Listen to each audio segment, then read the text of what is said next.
They brought us to this country as a labor force. We built a foundation and they hate us for it. They hate us for it.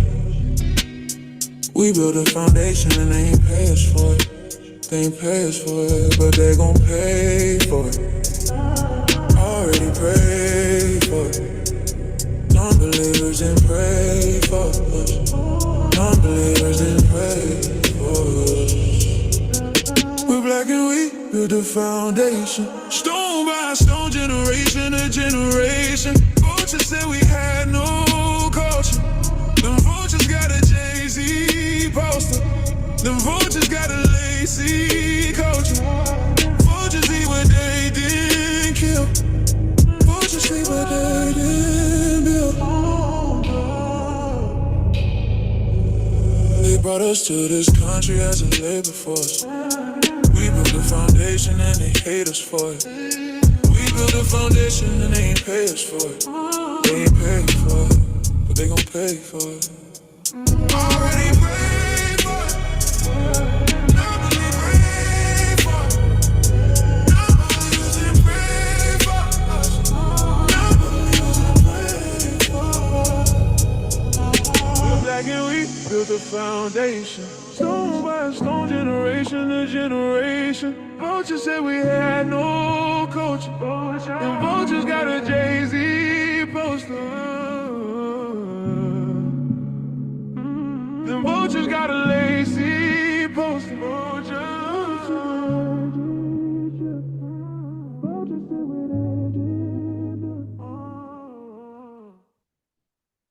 Oh boy, so we got Roland Martin in these streets wolfing.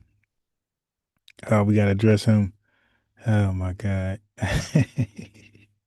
I did him dirty with this thumbnail, I ain't gonna lie. I ain't even gonna hold you. Oh my God, I did him dirty. Yeah, this came out way better than I thought, man. AI is the real troll. This came out way better than I could ever imagine. You dig? Hold on, let me see what's going on with the family. We gotta address Roland Martin, man. I wasn't scheduled to come back live today. You dig? But the family tagged me to this fool. I heard him out. Oh, I got a lot to say about this guy. So we're gonna definitely address we're gonna address Roland Wolf and selling wolf tickets, you dig? Anybody want the link? Let me know. You dig? Oh.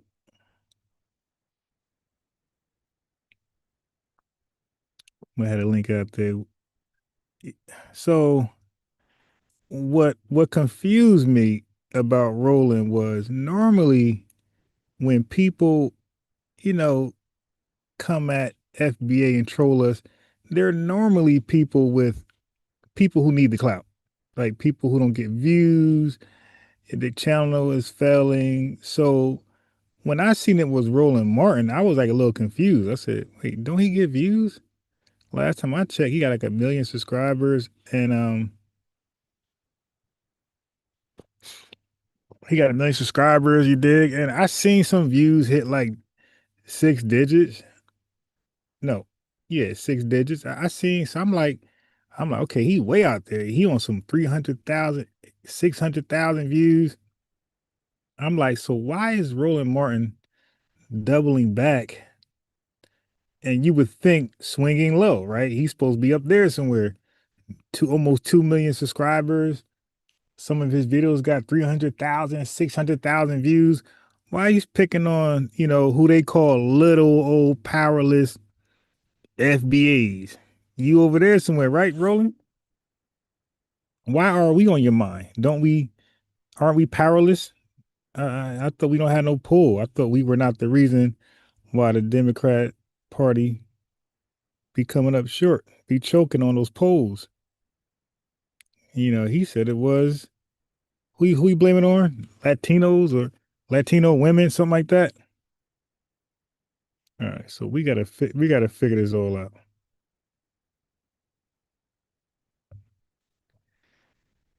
We gotta figure this out. Give me a second.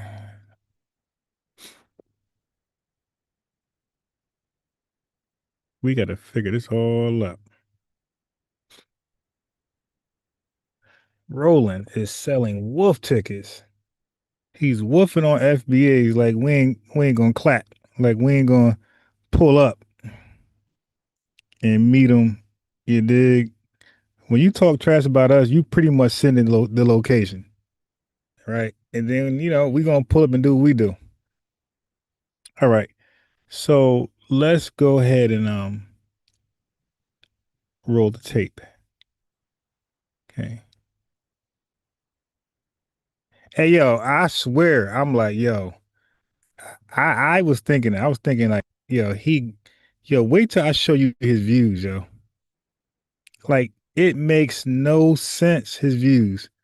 And I started thinking, okay, he gotta be buying views.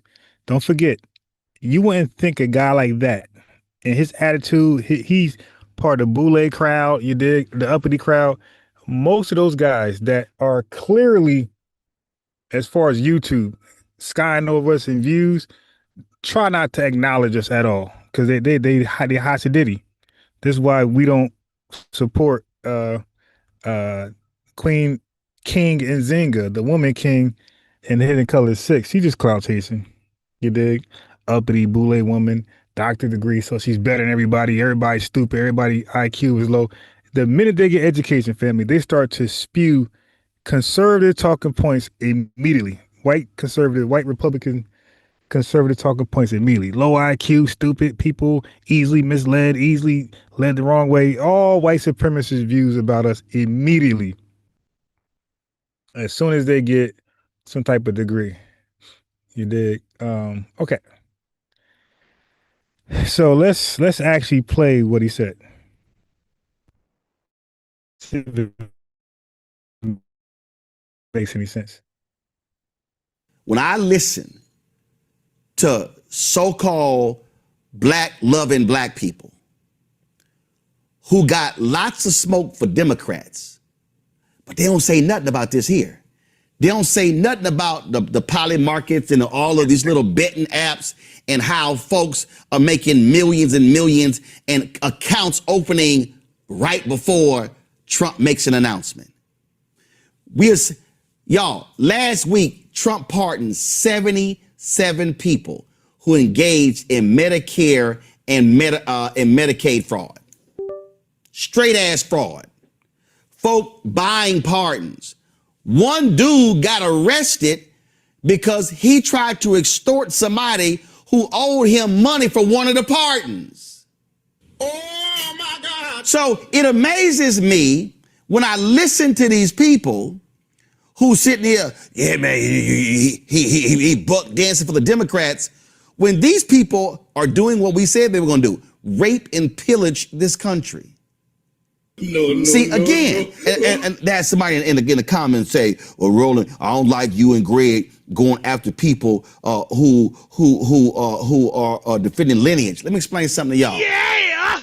The reason I can't stand these punk ass people, oh yeah, he a tether, he got Haitian descent. Well, that was my maternal, paternal grandfather's ancestors. So using y'all math, I got 4 grandparents, 2 on my daddy's side, 2 on my mama's side. So don't defend yourself, bro. No. But John early, we gonna call it simple math. We just gonna call it simple math. So if I got 4 grandparents and one of them had ancestors that came from Haiti, that means I got 3 more. That's 75%. So you dumbasses gonna act like that 75% don't exist? That's how stupid the whole conversation is. But what I'm looking at right now, and we Wait a minute. Who are you? cover this stuff every day. Ed Bloom, right now, dropped a lawsuit against the Congressional Black Caucus Foundation saying the scholarships for the CBCF are race-based. They want to get rid of the money for the black folks. See, these little rich white kids. That's why we got to get the language correct. I keep telling you guys, we got to stop letting people say black. Okay, when they say they are black, we're talking about foreigners. They can only say it from a race perspective. They can only say they're black from a race perspective. They're not saying they're black, and they can't say they're black ethnically. And sometimes they probably try to use it in that context to fool some of us. But when they say they black, it can only be from a racial perspective. But when they say it to us, Foundation Black Americans, in our subconscious, we can only take it as they're ethnically one of us. And this is why we get kind of confused, and we kind of see them as one of us until they show their ass, and then we realize they're not one of us. Then we're confused, like, how they not one of us when they said it was one of us, but then they're not one of us. Then we know they're not one of us because they can't be one of us because we are black ethnically, they are black racially on paper. Okay. They are African American racially on paper. So it's confusing. So when Roland Martin is saying race-based and they're black, he's going with the race-based thing. Don't not believe for 1 second. He's specifically talking to the lineage. He's talking to everybody categorized as a race in that black African American section, that category. Okay, so that's everybody, the lineage plus every tether possible come in this country. And we see that they take advantage of those things that's supposed to be for black African American people. They take advantage of it more than us. I'm not saying they have full power. I'm saying politicians and liberals and DNC, whoever is making sure that the immigrants are benefiting from these programs that was originally designed exclusively for us. So when all these people talk, unless you heard them on this channel, when they say black, they're not really always speaking to the lineage. They're speaking to immigrants. And this is almost anybody who used the word black. When I say black, because I made it very clear, I'm saying the only people I can be speaking to are Foundation Black Americans, because there's no such thing as an immigrant person being black. That's a contradiction. So when I say black, it's very clear who I'm speaking to and who I'm not speaking to. But when everybody else say black, we have no idea who they're talking to. And that's why I always make it clear when I'm talking to people on my channel, people I talk to, when they say black, I be like, yeah, who you talking to? And I'm talking about my own panels, folks from the lineage, because I know subconsciously they are slipping up and they're considering the races, the race, plural ethnic groups, not singular. We're a singular ethnic group. So when people say black, you need clarity. Hey, who are you talking about? Make them say foundational Black Americans. Okay, so let's go back. Let's catch the guy in his wordplay. Let's go back. CBCF are race-based. They want to get rid of scholarship right now.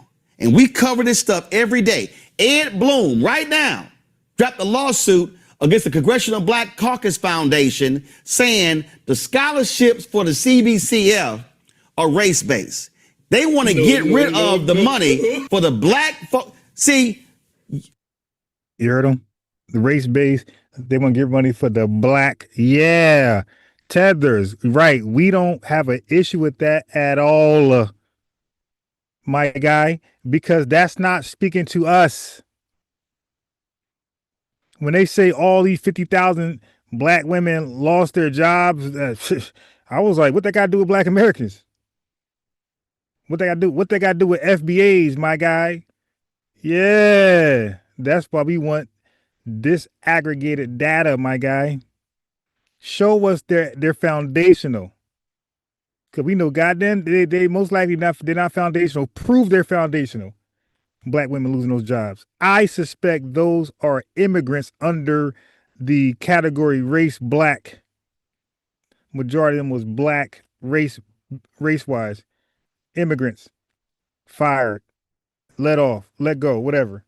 No, you got to prove to us they're foundational Black Americans. That word black does nothing for us by itself. You better put the Wheezy F baby before black, and now you got our attention. But just saying black this, black that, bro, we are dead silent, my guy. I hope you're listening. Saying black doesn't trigger us. We know immigrants are lumped up in black. They're lumped up in African American. We're not falling for that. Okay, Teen Wolf. These little rich white kids, they can afford to come to DC and intern in somebody's office for free. These black kids can't do that. Which black kids? Now, it's not like he's not saying facts. Like he's probably kicking facts. So I'm not sitting here saying the dude is lying. He probably got some good numbers. But the problem I'm letting him know is, dude, that's not gonna make us move. Immigrants being blocked out of something, we like, all right, shit, told you to get on board with us. We're leading the march. We're leading the way. So he might be kicking straight facts, but we can't do nothing with it because they're not necessarily speaking to Black Americans, foundational Black Americans. Okay, so the whole black, we're not falling for it, my guy. You're talking to the right guy. I'm the right guy. I don't fall for the black thing. I make you clarify what black people. And in his position, he got to say all. My man got to say all black people. He can't say foundational because then he's going against the melting pot bullshit he's lumped up with. He's clicked up with. These black kids can't work for free in the State Department and intern. Again, I have no idea who you're talking about, and you're probably right. But if those black kids are not foundational Black Americans, gotta hold your own nuts. Internships and in fellowships, you gotta have money. These white folks going after that. Y'all Negroes real silent about that, but y'all love to. We're silent about it because you're not necessarily speaking to us. If it does not affect the lineage, majority, primarily, that's not our problem. That's an immigration problem. Holla buck dancing. Oh my God, he said there, support the Democrats. And these people are attacking every facet of Black America every single day. We don't know what Black America is that, my guy. Is that foundational Black America or is that immigrant Black America? If it's immigrant Black America, what do that got to do with us? And y'all ain't saying shit. But you know why? It ain't no shock all of a sudden y'all start opening y'all mouths. It ain't no shock Amber Rose saying her bullshit to Nick Cannon on his podcast. You know why? Because y'all always show up around elections. See, I find it real interesting how a whole... Yo, we've been 24/7 every day talking lineage talk. What the hell are you talking about? We've been loud 24/7. What the hell are you talking about, man? Bunch of these Simple Simon Negroes were real quiet last year. They were real quiet when Doge was destroying billions of dollars of contracts. They were real silent. Yeah, if it got nothing to do with us. Yeah, we're going to be silent on matters that don't apply to us or primarily affect us, my guy. You have to address immigrants. When they were getting rid of grants for Black health and sick. Nah, we don't know what Black health is. Black health can be immigrants, my guy. Okay, I'm going to keep repeating that in case people fall asleep. Listen to me right now and think that's dealing with us. No, that means nothing until that information, until that data is disaggregated. That means absolutely nothing. Okay, you're not moving nothing over here. Show us the disaggregated data where that is affecting primarily Black Americans, and then we'll say something. IJA Morris says, stay on his gravy filled neck, Ron. B1 family. B1 to you. Yes, sir. $2 super chat in the building. Thanks very much, my friend. Okay, let's go. Saying, oh, I thought y'all was super Black. Oh, bruh, ain't no such thing as super Black. All right, Black is a lineage. Black's the name of the lineage. It's our experience, man. It's our ethnogenesis. We're just Black. We're not super Black. We're just Black, and we're the only Blacks. They were slashing grants for Black infant mortality. No.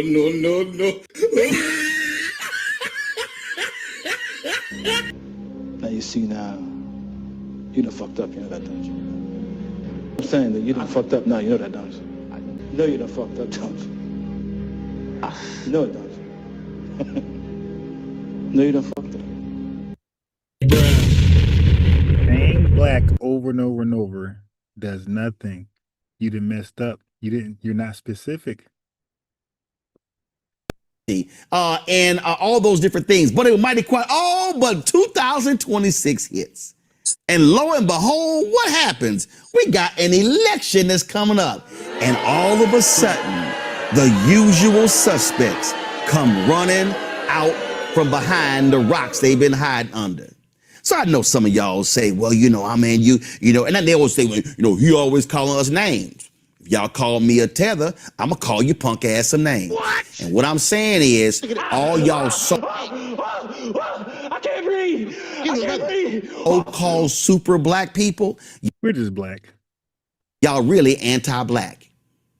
Because see, you're anti-black if you're quiet. How can you be anti? How can you be anti your own lineage?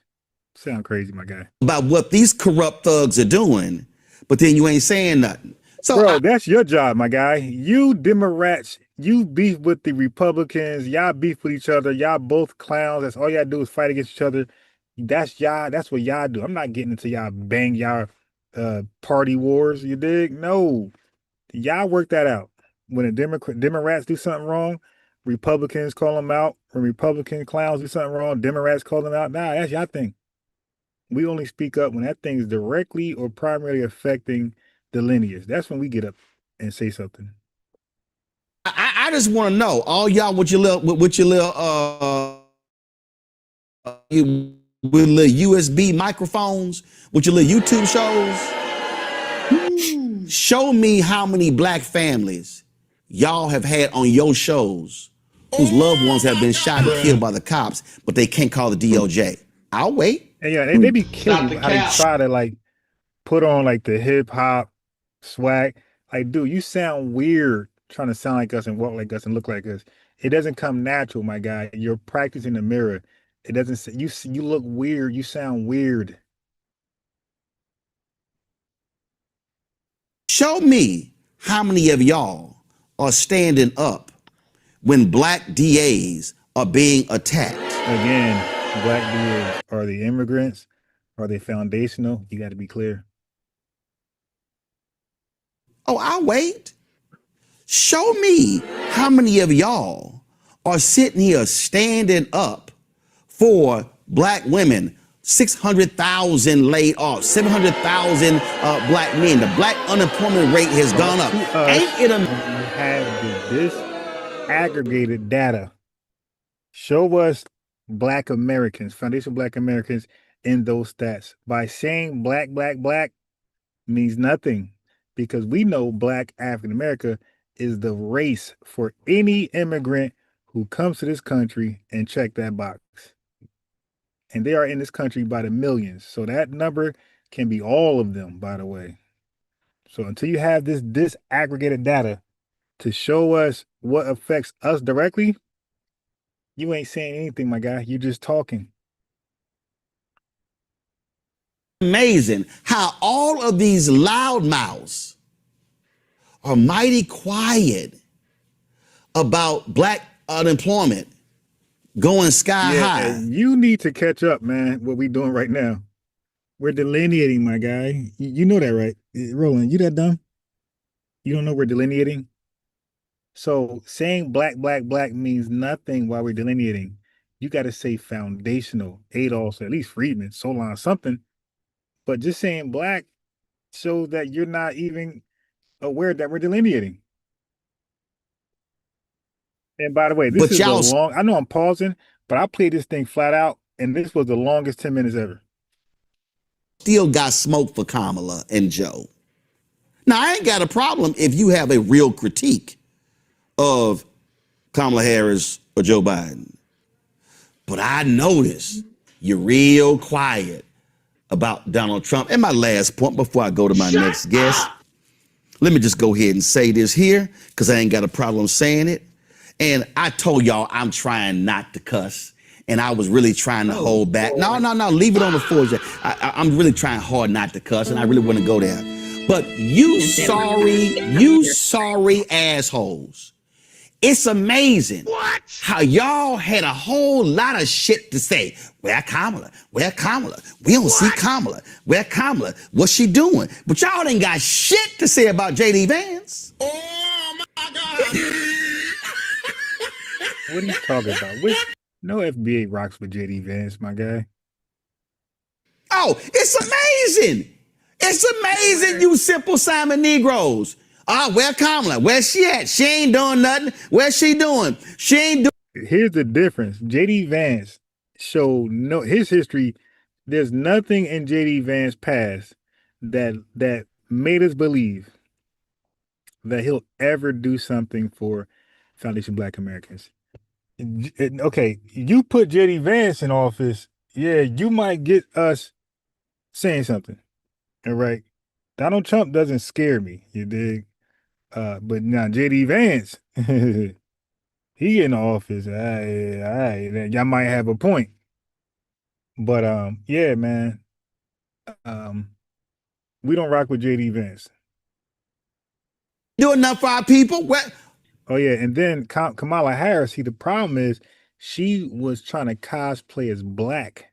So when you cosplay as black and you run for office and win, the logical thing that people think you're going to do is do something for your people, the black people who you're cosplaying as. All right. That's common sense. If a Hispanic get in office, you think they're going to do something for Hispanics. If an Indian, Asian person, that's just common sense. So if somebody is black, quote unquote, air quotes, black, then yeah, we expect you to do something for black people. That's why we was on her bumper. We're not going to be a JD Vance bumper. He's not saying he's black. He's not cosplaying, and nothing in his past let us believe he'll do anything for us. So the dude is just talking reckless and stupid. That's why we putting a link out there. Like, I want to talk to people like him. This don't make any sense, bro. You're strawmanning us. You're giving us arguments we don't even hold. We don't rock with JD Vance, and you're ad hominem attacking us, and you are gaslighting.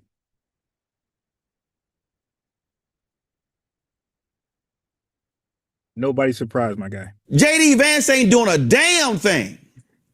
In fact, JD Vance is dogging black folks. JD Vance still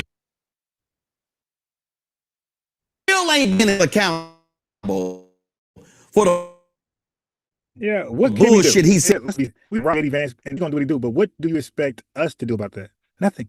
But what we're not gonna do is let the people, and again, JD Vance is not gonna act like he's on our side. See, but we're not gonna let people pretend they're on our side and then go against us. We're gonna call you out because you guys are supposed to be representing us. JD Vance never said he's gonna represent black people, black foundational black Americans. He never said that. Nothing in his past said he will represent us and speak for us. But you call yourself black. You claim you speak for us. You represent the best interest, our best interest. So yes, we're gonna call you out and people like you. Okay, but now if none of y'all claim y'all represent us and speak for us, we'll call none of y'all out. We'll do our own thing.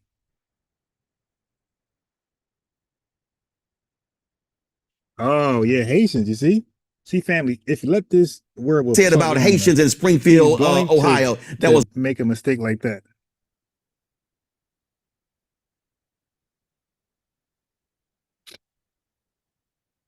Now you see now, you done fucked up, you know that, don't you? I'm saying that you done fucked up now, you know that, don't you?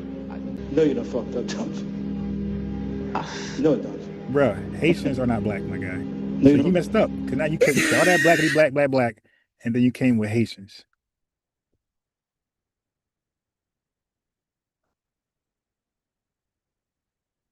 Is dogging black folks. JD Vance still ain't been held accountable for the bullshit he said about Haitians in Springfield, Ohio. That was a lie. You're going to speak up for Haitians. You and the liberals and the DNC. You guys are going to speak up. You Democrats are going to speak up for Haitians, not us. Right? We're super black folks. We're founders black Americans. Y'all super black folks. Just us. Just the lineage. That's it. You can speak for the immigrants.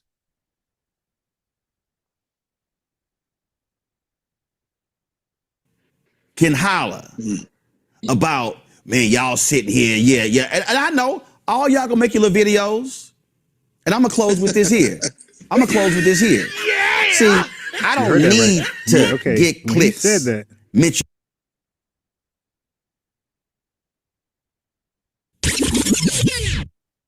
Is here. See, I don't need to get clicks. Talking about us. If he get all these views, much more than us, why is he punching down, right? And then something said, let me go to his channel and look at his subscribers and views, because something is odd. Like I said, these bootleg guys are usually uppity, and they usually don't address us when they believe they're doing so much better than us. So for him to address us, I'm like, okay, this is odd. Something ain't right with this guy's channel. He must ain't getting the views he's claiming he's getting.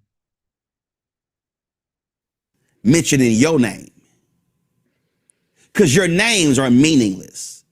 Because if I add 10 of y'all up, you still don't equal this audience. You see, he woofing, right? He said, if I add 10 of y'all up, he won't equal this audience. So he's really woofing. I'm like, all right, shit, he must got, gazillion views. You dig?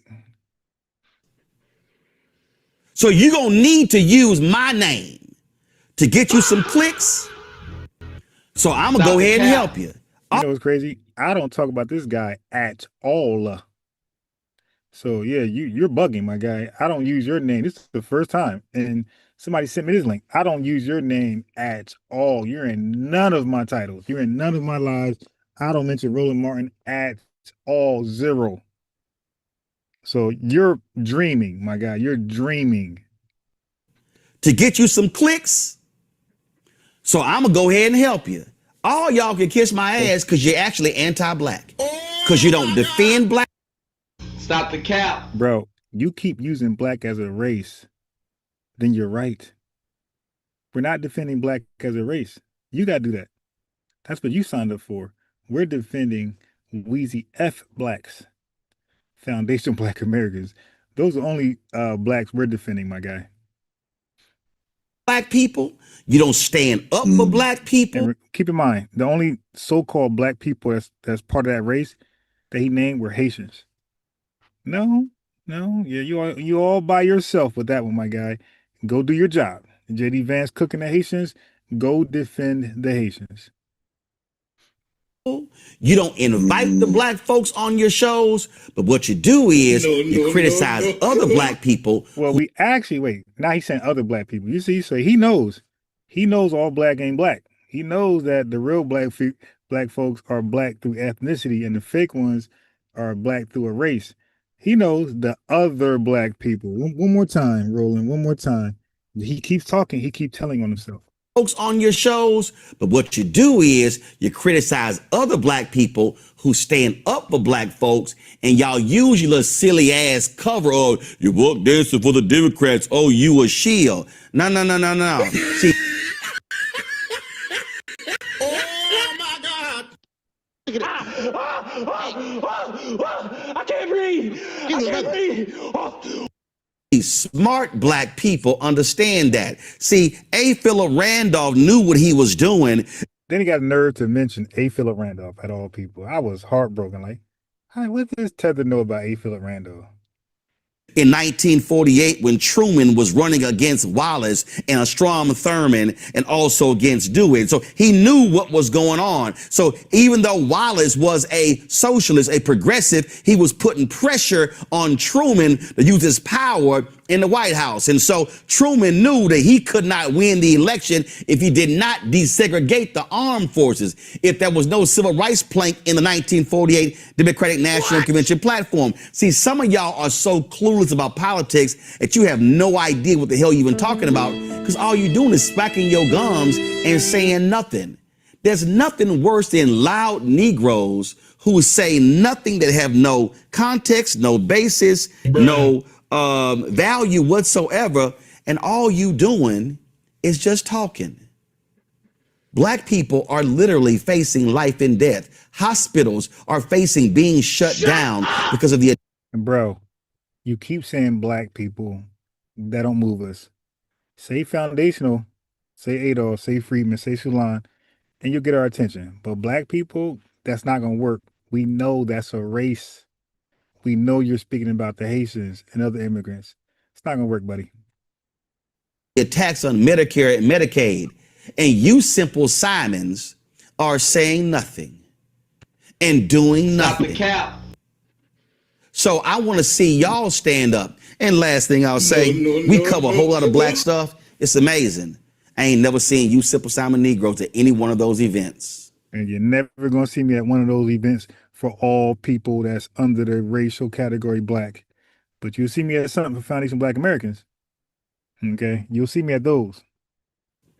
Oh, I guess you can't leave the comforts of your basement or your closet to actually come talk to real black people. Why does it feel like we're going Stop the backward? cap. My man said real black people. All right, we're gonna look at these comments in a second. We want to see what's going on with the comments. So Roland Martin out here selling wolf tickets. We're not convinced. Okay. We are not convinced at Roland Martin's wolfing. Not falling for that trick. Black, black, black, black, black. Not falling for that. Not falling for that. All right, give me 1 second. Let's take a look at these. Oh, so let me go ahead and do this. Before we go to the comment section, let me do this. Let's take a look at his channel. Okay, so Roland has 1.9. You could say he has 2 million subscribers. He has 2 million subscribers. He got 30,000 uploaded videos. He's live right now. Let's look at how he's doing.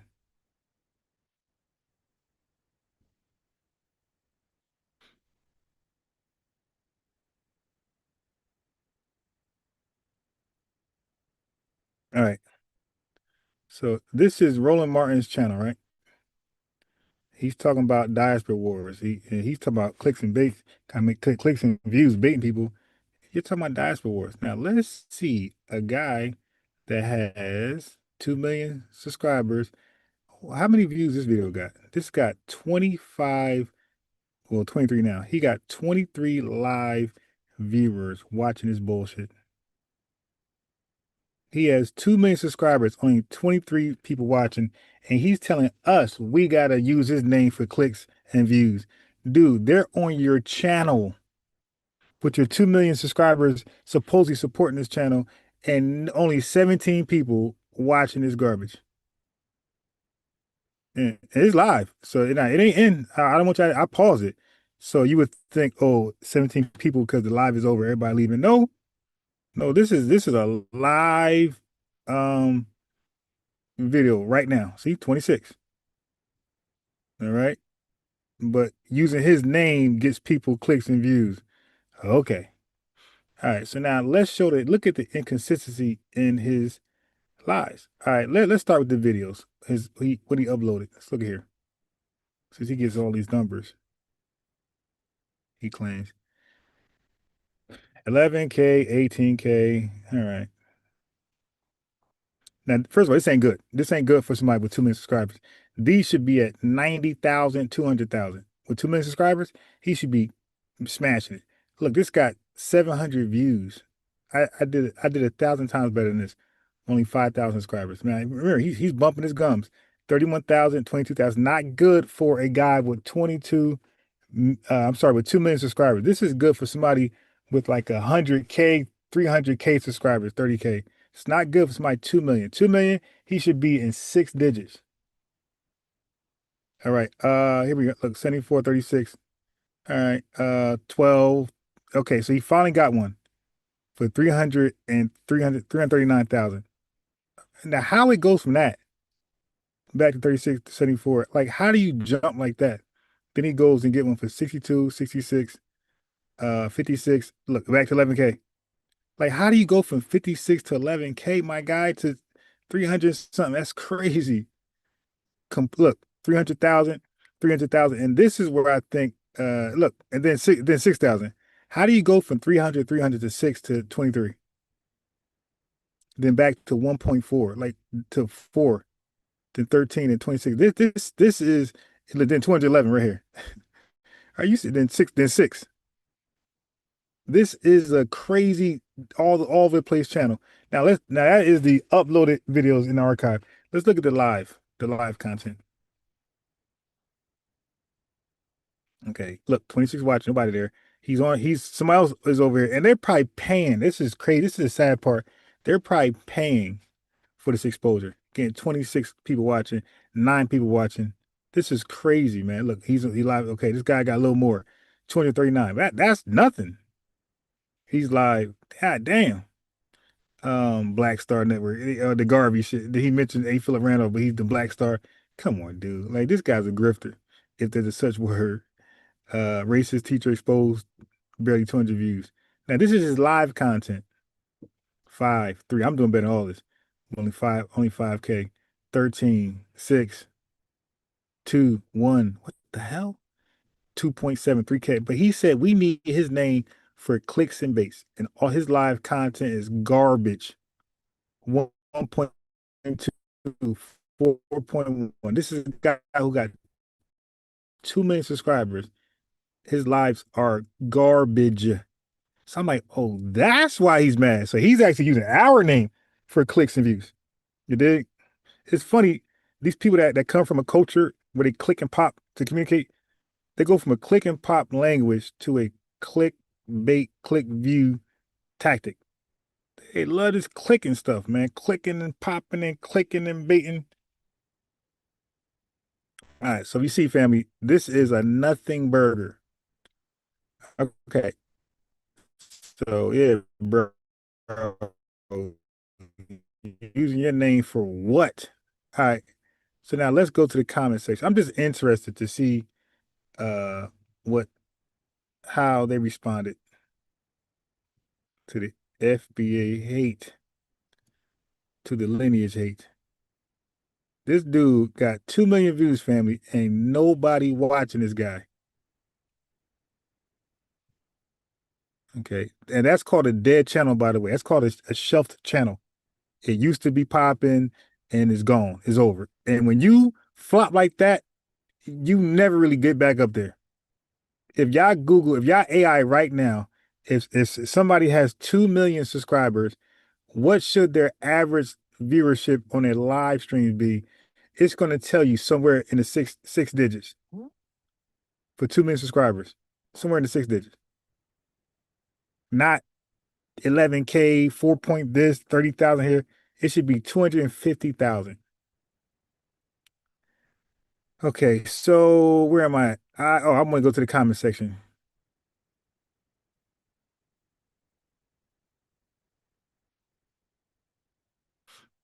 Okay, let's go to the comment section. Professor Greg is absolutely correct. Don't even dignify them fools with their response. Well, here he did. Look, the real Africanist. Oh my God, the bias is on fleek. Look, the Professor Greg, absolutely correct. Don't even dignify them fools, but the real Africanist. The poly market being site is clearly being manipulated. Oh shit, conspiracy theory. All the smoke for Biden and Harris and cowardly silent about corrupt Trump. Okay. Roland, I'm trying not to cuss. Oh my God. It's aggravating to me that when I present facts to some family friends, they reply, you only feel that way because you don't like them. Yeah, that's true. Call it, Roland. Malcolm said when the enemy starts to agree with you, then that's when he's really up to something. Well, y'all stop with these Malcolm quotes, man. He also said we're Africans living in America. You think that's true? No vote for Dems or reps unless they are for Black America. There we go. There we go. Sometimes it's your own people leading you to the demise. Yeah. Let them know, Ro. Remember to vote all Republicans out of office in 2026. God damn. I bet you this person tethered. My man said vote all Republicans out of office so ICE can stop and get these tethers driver licenses without being illegal and shit. Yeah, sure. They are afraid of massa till this day. They are who is the they? Okay. Preach, Roland. They are sitting this out. Yeah, we are. Some of us. Nick Cannon. Okay, whatever. No tangibles, no vote. Here we go. Here we go. Stop counting the white supremacists and black people willing to throw their community under the bus for clicks, likes, and shares. I don't. Thank you, Roland. Whatever. A lot of tethers. Solutions to problems in the hood will not be forthcoming. Whatever. Too long to read. I didn't start paying attention and researching and doing my part until I started watching you. Oh, stop. Yeah, well, shit. You start watching him, he gonna put you onto the, like, this person act like somebody's giving them a neutral history of the Democrats and Republicans and talking points, and they choose for themselves. Dude, if you're listening to a Democrat, you're probably gonna vote Democrat. You dig? You're probably gonna have some biased shit. Don't hold back, Roland. Yeah, okay. Thank you, Roland. Think about Mike to stay. Say it louder. Oh shit. So Martin Luther King wasn't smart. Right. There we go. Damn, I didn't know about the pardons of who gives a damn who the president? Oh, Donald Trump pardoned 77 people, and they were, who gives a goddamn? It's a president. They could do what the hell they want with the pardons. Shit, Biden pardoned that scamming ass dude, Marcus Garvey. I learned many years ago, all skin folk ain't kinfolk. Yeah, that's 100% right. So stop calling those immigrants black. Get them. The black Republicans been quiet. Okay, this is crazy. You better preach, Roland, real quiet. Being called a tether really gets under Roland's skin. Yep. Yeah, that is hilarious. Can anyone tell us why Magic Johnson continues to tap dance and skin and grin for white people? Exactly, Roland. Amen. Preach, Roland. All this bullshit. Thank you, Roland. Glazing. Where's Ice Cube in this platinum plan? Glazing. Oh boy. There's a bunch of glazers. But how come they don't support the channel? They're glazing this guy to death, but they don't support the channel. See, I wouldn't want that. Like, I feel disrespected if people were glazing me. Yeah, Ron, get him, Ron. Then I go live, nobody show up. Man, I'd be like, well, y'all stop with this bullshit. Get on Ron, You cooking, man. Keep up the good work. But I don't see that support in my videos. Like, stop it. Bullshit support. Salik Bay, $9.99 in the chat. The super chat. Thank you very much, my brother. All right, so remember this guy right here? So I wanted to talk about something. Now, I'm going to play this video because I'm going to read his chat next. His chat was funny as hell. So I'm going to catch you up. It's only 4 minutes. I'm going to catch you up on this guy, and then I'm going to read his chat. The chat is hilarious. The comment section. A lot of expats deal with here in Africa. What I'm saying is that... And don't get mad at my sound effects, okay? Get used to it. There are people here who have left everything behind. I mean, everything. They left their jobs. They've left their families. They left their children sometimes. They've left their very... That's right. Fresh always got to have that green glow, my guy. ...comfortable lives to come live in a world that is not so comfortable.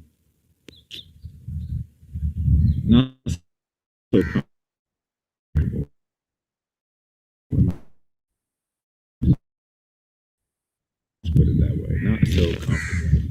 You're dealing with countries that are very volatile and desperate and greedy, and the dollar bill, you coming in looking like money is very enticing to people who don't really know your story, don't really know what things are about, don't really know what you really got going on. They look at you and they see dollar signs. So when it is the case that you may have left everything behind, you've not got many people on the ground, people on your side, people that are looking for you day in and day out. Family, you become a target for some Thank you. People who's just looking for opportunity, or looking for a come up, or looking for you to be the person that they get close to in benefit of them in the long run. Now you see now, you done fucked up, you know that, don't you? That's what I'm saying, that you done fucked up now, you know that, don't you? You know you done fucked up, don't you? You know it, don't you? No, you done fucked up.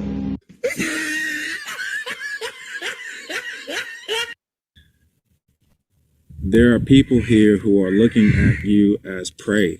And it's really sad because, but it makes it difficult when the outside perception of you as an American living in Africa is that, you know, you've got money just falling out of your pockets, out of your ears, out of your mouth. What? Any other place that you could think that money could be coming from.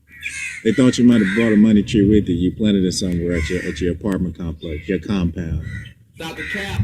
But you know, it's not the case like that for most people. Most people are coming over here with little that they have left from whatever life they left in America.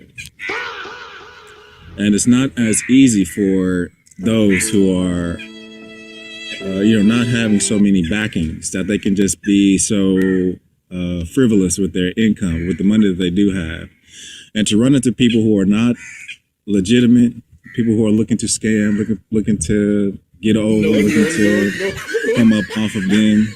You know, it leaves a very, very sour taste in their mouths, right? And from a small level to the largest levels, you know, that level of betrayal, like where you feel like you're supposed to come over here and just feel like family and things are just hunky-dory.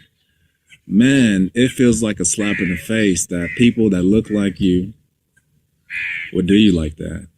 Let him So what I'm saying, in short, and I'll wrap this up, is that, you know, a lot of us are dealing with what I would call betrayal trauma. You know, and to come to Africa and also have to deal with that is very devastating. And keep it short, because I could go on about this, but this is something that definitely goes through the minds of us who are here on the ground and have dealt with people who are just, yeah, not 100% secure. You know what I'm saying? So, to my expat family, all right, so peace. So leave you with that for the day. And All right, so let's look at his comment section. Hold on. Shit, I clicked the hold on. Shoot. I think I clicked off the damn thing. Yeah, his comment section was hilarious. Oh my God. And let me go to it. So yo, I just gotta read it. You gotta see it for yourself.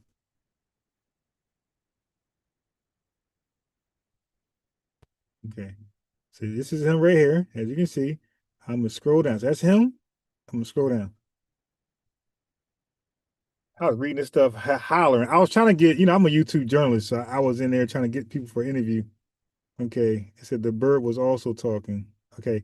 Look, I lived in West Africa for years. I will not go back. Happy I made it live. Do I know this person? No. Okay. I don't know none of these people. It makes me think about how Africans here in America don't want to go back to Africa and are attempting to do whatever they can to stay here in America. So what you're reading is testimonies, people we don't know, who are telling you, you know, this is why we ask the questions to these Pan-Africans. If you love Africa so much, why don't you go live there? We see why. We know that they won't ever go. They are fake Pan-Africanists. If anything, they are like black national or nationalists. Watch this.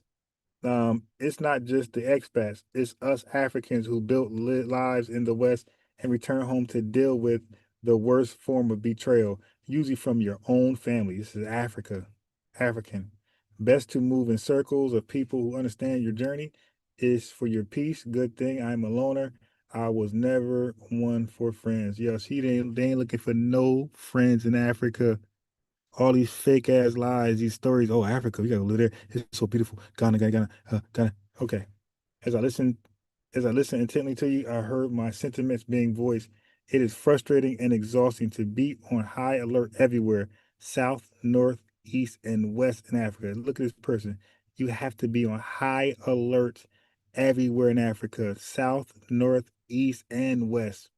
The reality is that for as much as many of us want to be on the continent to deposit and build, the systems and processes needed to facilitate it on a large scale and to protect us doesn't yet exist. Many of the countries are creating policies that counter what we can add to their communities, and it's stopping you from adding, right? Most are interested in large scale investors. They still want to be a part of a failing Western ideology rather than create their own path that benefits their people. Other than Burkina Faso, I've yet to see another country whose growth charges the living standard for their own citizens. Hope it gets better. Wow. Look, thanks for reconfirming the truth. Somebody saying the old boy story is true. It's not only African Americans they do it to. Even if you are a local and have money, or they feel you have money, trust me, we experience the same thing. Look, Africa shitty. They're saying. My ex-husband of 25 years is from the Ivory Coast, West Africa. We have 3 kids. It's got a tether, have tether. We have 3 kids together and own 2 homes. We Americans are simply a means to an end, a resource. We are not family or friends. I don't know what she's talking about. I love Africa, but what you said is the truth. It is hard to find honest people to deal with. Damn, what happened to all these honest Africans who just love you? Welcome home, brother. Oh, you've been long lost, brother. Oh, the year of return. The white man came here with a net, snatched you up. We didn't know you were gone. The white man sent us a ransom letter. Said, you want these niggas back? You need to. We said, oh, hell no, we can't afford that. You keep those niggas. But I'm so glad you're back here. Oh, I'm so glad. Who else? If you don't have honest people there, do not do it. I say this as an African. God damn. Yo, my God, this person is the CEO and a client. Okay, I hear everything you are saying. I'm experiencing the same thing, and it's most people I meet here. They only see me as I come. I can't trust no one. And tired of the greed. I come from hermit. I feel I am ready to leave now. Thanks for addressing this. God damn, yo. But we said it. Oh, you xenophobic. Oh, you hate Africa. Africa hates Africa. We have to remember that the environment that people are in has been always set in survival mode. The next thing you have to look at the brainwashing, or now they brainwash, right? And what has been programmed on both sides. What's the both sides? Let me get out of there. Try to make an excuse for people's experience. I hear you, bro, but I deal with that here in America. Oh, stop. Fuck out of it. The same thing. No lies told. Sadly, us born in the West leaves us lost. And when you try to return, in my experience of 5 years in JA, they view you as white. Look, they view you as white. They view you as white, not the long lost brother that the white man kidnapped with a large net. Jamaicans in local bars and walking was showing that I don't think too much of myself. Wrong. If you emulate, yeah, I don't know if that's wrong spelling. Their behavior such as walking to the shops or going for, I'm not reading all that garbage. You are giving good advice before relocating anywhere. Live in that place for at least 6 to 9 months so you understand that place. If you cannot afford to do that, you cannot afford to relocate there. You will not know where you're going and who lives there. You can't make an informed decision without accurate and up to date. Basically, get out. Been there, done that. Africans make merchandise of us, coming and going. Look, Africans make merchandise of us, coming and going. They are still conducting the slave trade. Look, this ain't me. This ain't me. Look, here's like something. They are still conducting the slave trade, but now we are selling ourselves to them by the deceitful promise of a land where we will no longer be targeted. You can do all the research you want, but laws and processes in Africa are flexible, deceptive, difficult, or absent. The expats selling the dream to you are mostly in on the scamming too. God damn. Trying to get you over there and get you stuck. I told you, family, they trying to sell, they trying to buy, they sold you, and they trying to buy you back and get that free labor out of you. They said, you build up an American nigga, how dare you?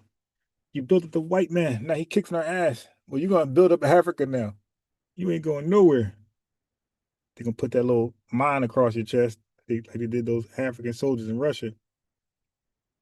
These behaviors are very prevalent in Gambia. I lived in Ghana for 2.5 years. It was the most difficult place I've ever lived out of 26 countries. Sheesh. It's my biggest reservation for going over. Also, some of us that arrive first end up doing the same to new expats just for survival. It's sad. Damn. Basically, you get over there, you become an African booty scratcher, and you start begging and scamming the new expats just to get $1. Sheesh. That's called culture. So I'm coming back to Africa after a decade in Nigeria. Now in East Africa, stay prayed up that yeah. Okay, pray, whatever. I think the best way for black people to move to Africa it would serve better people to go over there for years and find out where they fit in the most and work from there. Like you should build a relationship with a group for years before permanently moving. You got to do all that shit. You speak absolute truth. It was refreshing to come upon your video message. This was part of my experience in Gambia. Today, back to U.S., I'm wiser and more determined to finish the vision that was given to me for location on the continent. I'm so tired, whatever. Yeah, but you see, they all caught hell over there. And they lying to you. Now you know for a fact that they're liars. It's hard and unfortunate to hear. It's a hard and unfortunate truth to hear. So glad to see you, brother. And thank you. You are still encouraged. See, this is a truth. But that bird, look, what you said is 100% based on our trips to the continent. We will be sharing the hard parts too, and we'll point to your testimony. I really appreciate it. Yeah, they know. I 100% agree. It's not that easy. My role was a little different. I was seasoned to the mentality in Jamaica. I was seasoned to mentality. That means that they just dealt with it. Extra, blah, blah, blah. They are sure that. Okay. Yeah. So as you can see, man, it's the same testimony from everybody. Look, what did you expect? Come back home, brother. Look. Used to be a PCV. I know all too well Africa has some things that could be great too, but some has many things that are tragic, horrific, and wrong for many. An unfortunate, uncomfortable truth for many Black Americans to digest. The grass is not always greener on the other side. Look, so basically, all these comments, family, are testimonies that Africa ain't shit. Like they're lying to you. All this, I got hotels in Africa. It's so beautiful. Oh my God, invest. You're going to go to Africa. Stop. Stop. You've seen it for yourself.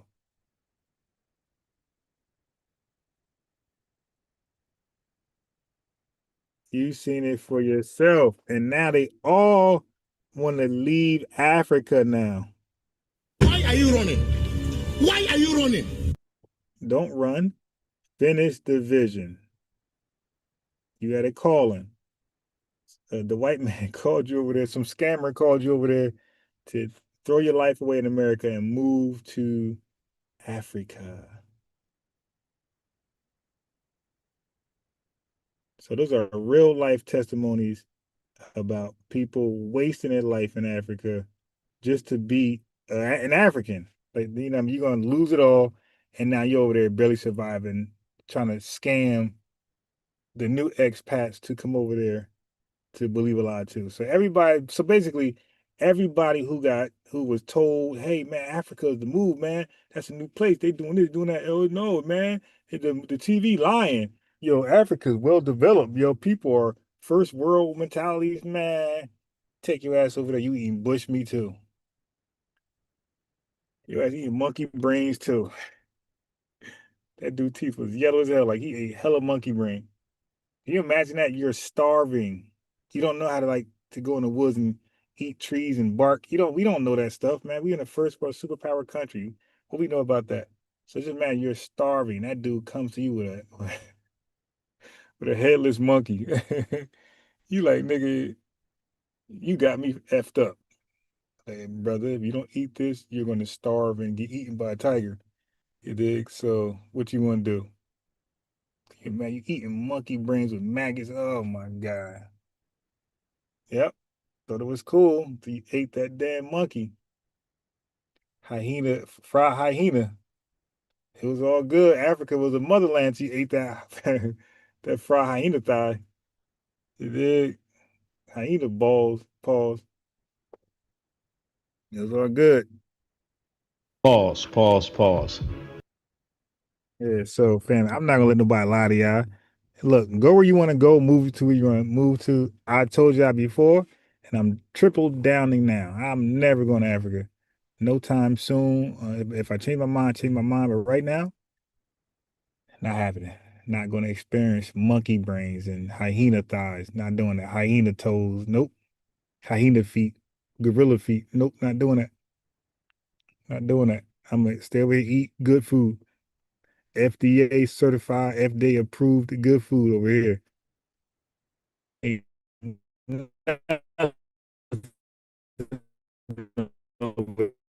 Certified.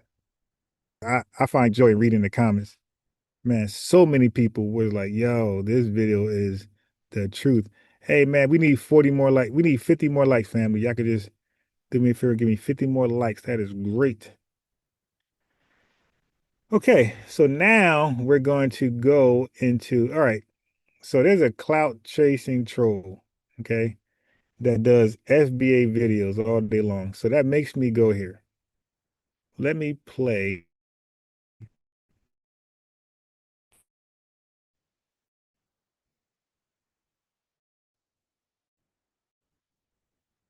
To run. So I'm going to do this first, and then, yeah, okay. So this brother right here had went to a restaurant, I guess New York. I don't know where he's at. Don't get me lying. But I guess Haitians are trying to make soul food, something like that. So he was calling them out on their grifting. Check this out. Nah, they don't have tigers in Africa, bro. I'm just joking. Tigers are in India. But they got lions in India. What's this? Southern, what's it called? Mo's Soul Food. Let's get it. What's the history behind Mo? I want to know the history behind it, if you don't mind me asking. The Haitian guy full of shit. He's selling soul food because he's hustling. He's greedy.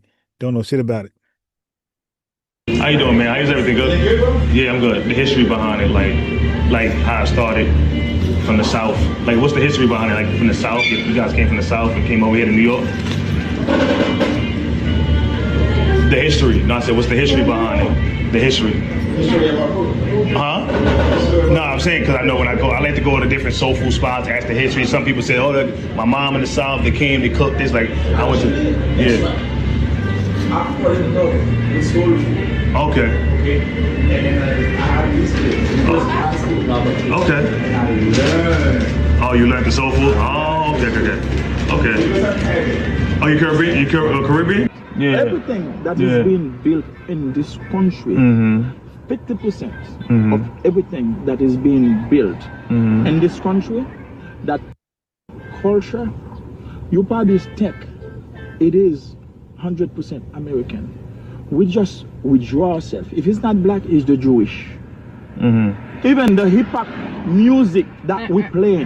Yeah, but hold on. The hip hop music, with the Jewish stay in the back, they're producing it, they're distributing it, and then. But that don't make it okay, is what I'm trying to say. So, when it come down to. So in other words, he had this conspiracy theory that the Jewish people are finessing black Americans, and they're getting away with it without any super backlash.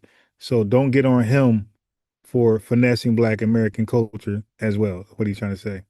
And the FBA guy is checking him.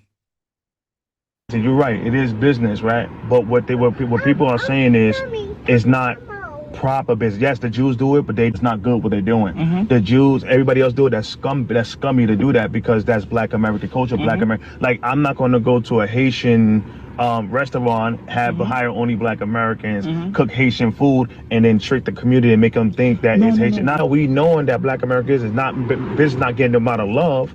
And that means if black American business is not getting them out of love, what happens is that means black American kids is not getting jobs because these businesses supply the jobs, right? And one more thing. And so what happens is with other cultures, even though they have their own culture, customs, traditions, right?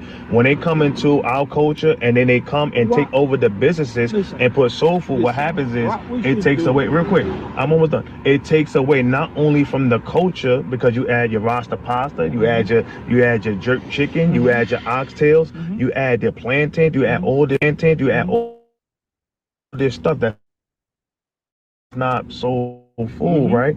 And it kind of ethnocide the culture. And then two, economically, although yes, you pay taxes, but the taxes don't go directly to the community, it goes around the whole United States, right?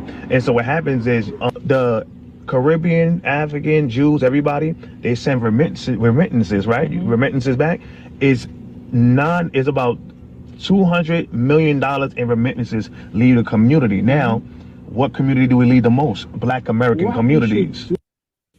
I'm not African at all. I'm American Indian. You are. Sir, I'm not African. You're African? No. You Yes, African? I think I am. You think you are? Yes. No, Why? you're American Indian. No.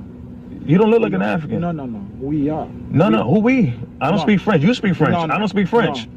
You speak French. Ethnicity has nothing to do with languages. Listen, no disrespect, but he's Haitian American. Now he blended into the culture, but he's not black. Yes. Black American specific to a specific group of people. What do you define as black American?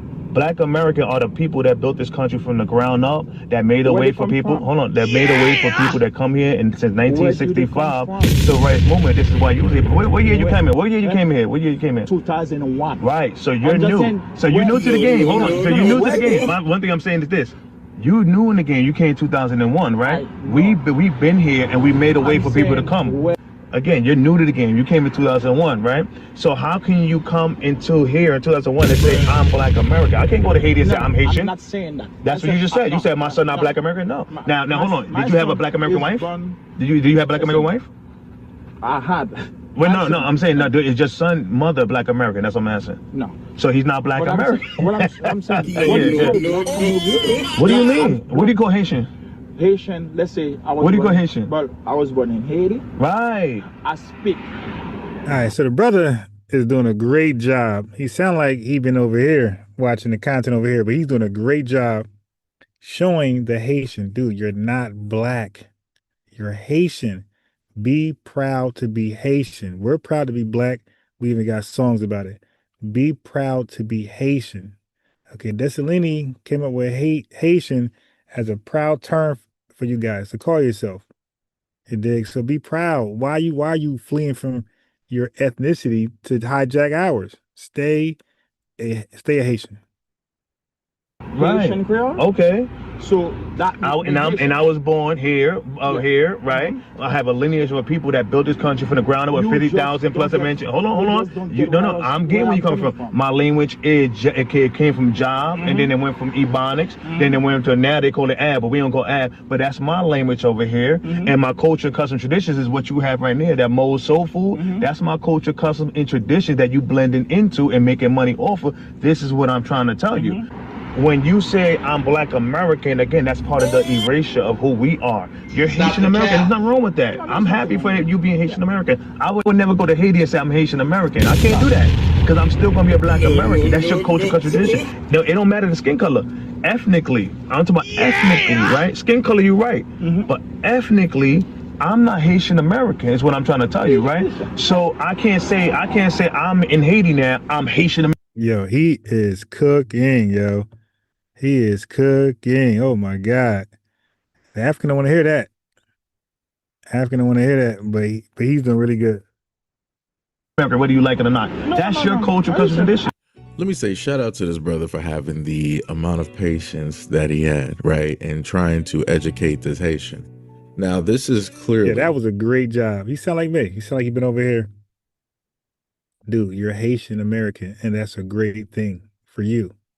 Okay? And Black American is a great thing for me. But we can respect each other in our differences. We don't got to be the same, bro. And we're not the same, and we shouldn't pretend to be the same. You're Haitian American. I'm Black American. Nice to meet you, my guy. We can be friends like this. We can be business partners. We can be acquaintances. We can, all that stuff, like in our differences. We don't got to be the same, my guy. When you're trying to be me, I can't trust you. This is by far, I want to say, I think this may be the clearest example that people may be able to look directly at and understand what Black Americans are talking about, right? You have this Haitian or these Haitians deciding that they wanted to open up a soul food restaurant, which technically for me is weird, because wouldn't you specifically open up a restaurant dealing with Haitian food? Because that is you. That is your customs. That is your culture. That's your history. That's where you come from. And the thing is, you know, anybody can open up any business they want. Our thing is, if you're gonna do a soul food spot, hire some foundation Black Americans. That's all. You know, you can open up any business you want, but have some respect. You know what I mean? Like if Black Americans did something, stole from white people, their culture, we will hire somebody white in there. Like we won't do them like that. If we cook Chinese food, we'll have some Chinese food. If they want to, they could come in and work. And if we did some Mexican food or, you know, something like that, we will hire them. Like that's how you make it authentic. That's what the smart thing to do. That's how you make it authentic. You say, hey, nah, we got this Mexican over here. We got this so and so over here. So they do that. Hey, yeah, I remember these Chinese fake Muslims in Irvington, New Jersey, and they had this halal Chinese spot. And everybody, yeah, I was eating that rat infested stuff at one point because I was in that halal thing. Oh, they Muslim? Oh, this is back in my 5% days. Oh, they Muslim? Oh, man, that shit was a rat infested chicken shack like the rest of them. And then when I finally got out of that, oh, they Muslim, praising, you know, these folks because they self-hate because they Muslim. Oh, they Muslim. Man, these folks ain't hired. No, they are in Irvington, New Jersey. At that time, 100% Black damn near. Nobody, and they Muslims. Nobody Black worked there. No Black Muslims. Nobody. Just Chinese people. All Islam alaikum, walaikum salam, all that bullshit. You ain't working in there. You are not working back there. They ain't gonna teach you shit while they making money hand over fist in your community. Sucking you dry, pause. But don't hire nobody from the community. You only find that amongst Black Americans where they don't hire nobody. There's a Chinese spot in the Indian city in Jersey, and they had, guess what? The Chinese folks had Indians in there working. They had high school kids taking orders. Nah, they had, I seen that for myself. They had Indian kids in there working. They only disrespect us, our community, where they don't hire one of us. You'll see people in Hispanic communities. Again, in New Brunswick, New Jersey, Chinese store out there, Hispanics back there working.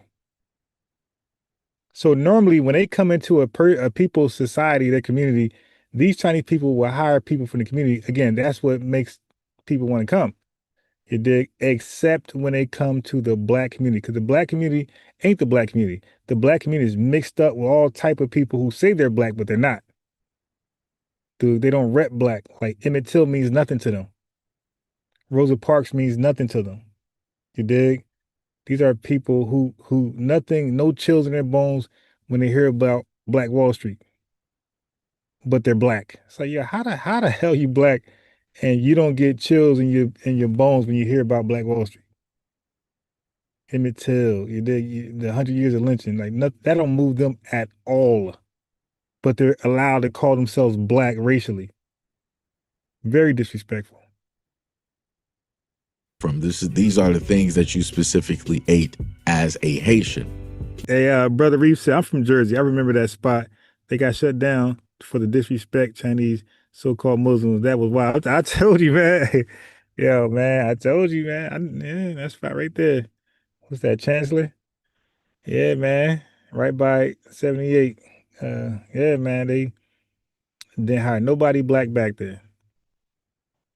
But in a lot of instances, these folks from other countries, they will opt not to do that. And they'll decide that they want to go into something else, such as Black American. They want to open up a soul food restaurant because everybody has consumed that. Everybody knows about it. Nobody's pretty much scared to try it, or nobody's going to look at it sideways or even try to question it. Or in other instances, they'll decide to do a fusion, right? That, well, maybe they might not eat our food, but if we fuse it with something else, now maybe it's more palatable. Maybe people won't happen to question or look at it strange because we decided to. And why not just have a foundational Black American there? I remember one Chinese spot in my city this is years ago. Chad should know this. Chad Smith. They years ago, probably like 90s, you dig, where this Chinese spot, they did hire a foundational Black American guy to cook their fish. Not just fish, make the sweet potato pies, all that stuff. Family, they learned his recipe and they kicked his ass out and been cooking the coleslaw, macaroni and cheese, all of that. The whole community knew because he tried to open up his own spot. So it's not like we didn't know. We knew, the whole community knew. And they still went back in there and bought this shit. Support that guy. They got shut down now, but they got the Black community didn't give a. Again, I'm saying Black community, but I didn't know what I know now. Like we're saying Black, but we don't even know who was actually Black. For real. But I can assume that most of the community is foundational. But yeah, man, we still supported them when we all knew they kicked the brother out. Now, the brother was slick though. And I don't know how we bore. A lot of us are just obese because when they got his recipe, he never gave them the real recipe. The mac and cheese garbage, the potato salad garbage, the sweet potato pies garbage. Even the fish wasn't that good. It wasn't like his. Nothing. I cannot eat potato salad. I can't eat soul food. Now I ain't gonna lie, different potato salads taste good. Sometimes Hispanic people make it really good. So that is different. That's a different story. Many cultures put their remix on potato salad, but things like Big Mac, you dig, stuff like that, you gotta be Black American. I'm not even trying you. Okay, Jamaican food is good, but when they start to do the Mac with their stuff, I'm good. No, I want that. Give me so and so. Give me something else. You dig? I don't want that because it don't taste like ours. So yeah, man, kicked his ass out, and they still bought the sweet potato pie. It was I mean, I never even bought it. It looked disgusting. And these obese ass people come in there like, can I get a pie? Like, oh my God. And it's a big pie. It was like the 8-10-inch pie. Like, it wasn't no small stuff. And I'm like, ew. And they used to buy the mac and cheese. I don't know how y'all buy the KFC mac and cheese. I can't buy, listen, I'm not interested in mac and cheese unless it's baked. And if it's baked, it got to be from a foundational Black American, or I'm passing. Okay? I'm straight up passing. I'm picky as hell when it comes to soul food. It gotta be Black Americans, or I'm good. The candy yams, come on, man. If you're not Black American, I'm not touching your stuff. I'm not touching your baked mac, and I'm not touching your yams 100% if you're not foundational. Don't trust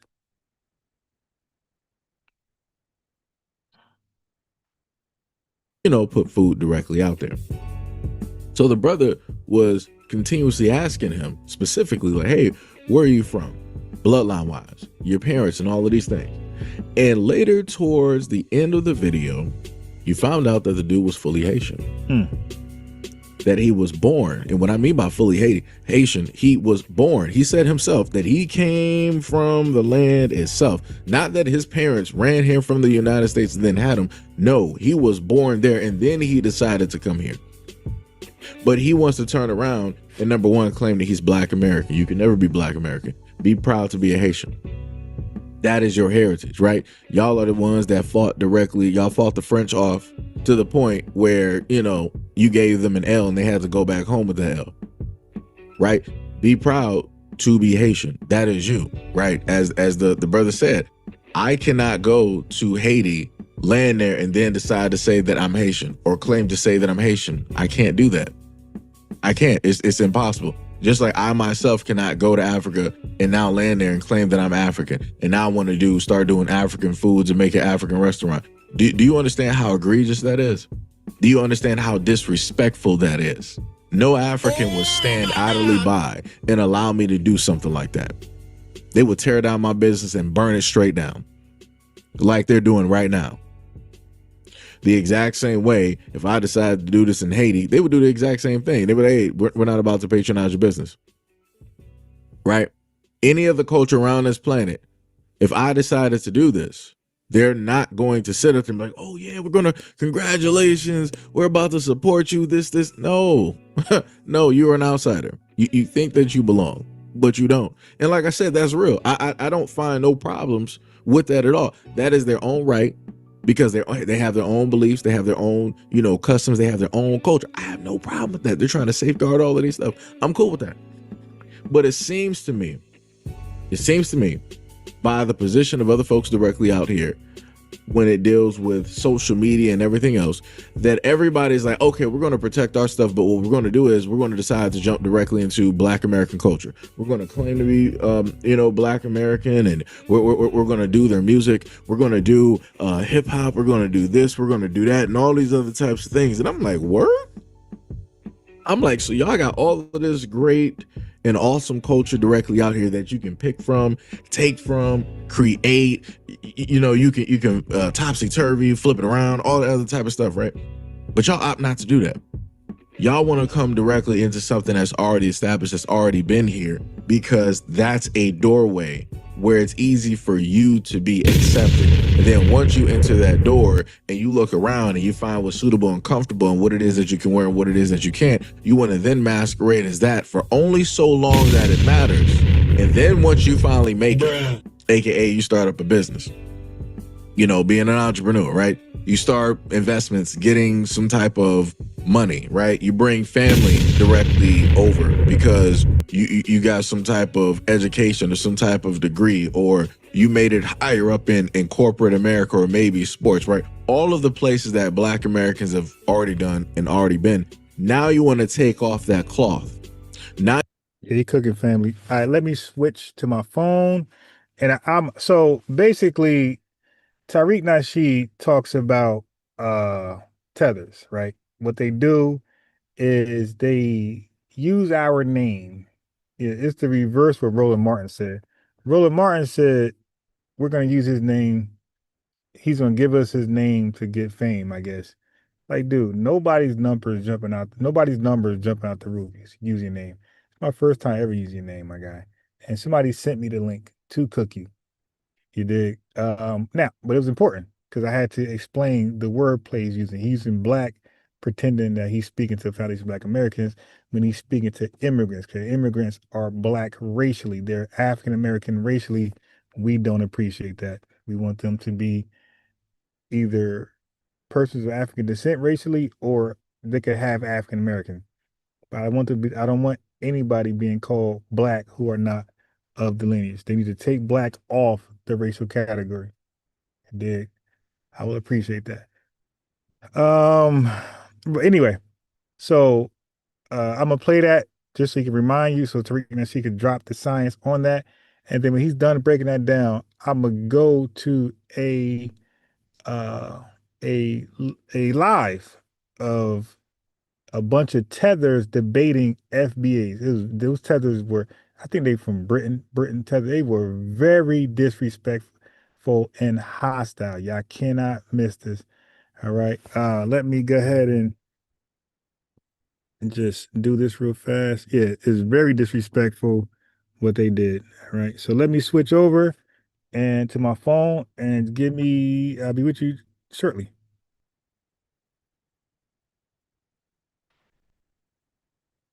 All right, so we still here for now. All right, family, we here. I'm gonna switch over to my microphone in a second. Just give me a second. I just want to make sure we have the right thumbnail on the phone. I found a new trick. How to get the thumbnail over here. Okay, give me a second. Let me get the thumbnail ready and we're gonna rock out. Yeah. So like I said, I'm gonna first play Tariq Nasheed explaining tethers using our name to get clicks and views. the clicking and pop people are using our name for clicks and views. Okay. So let me get the thumbnail ready, and we are going to be rolling. Good. Rolling, Martin, rolling. Haha. No pun. All right. Here we are. We're going to be rolling Martin in 1 second. Let me get this out the way. I got the thumbnail. I got the thumbnail.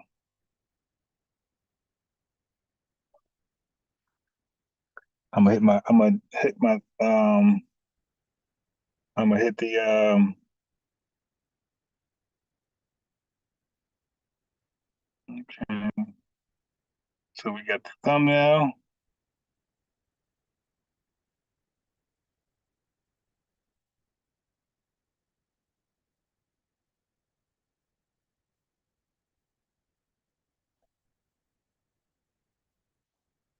We got Roland Martin, Teen Wolf. Now, Wolf, Jack Nicholson, that's, he looks like Wolf from Jack Nicholson. All right. Let me click my headset. Give me a second.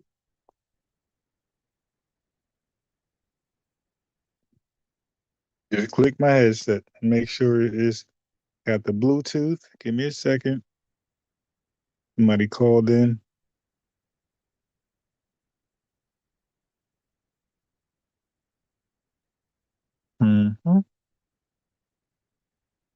There we go. All right, now let me connect.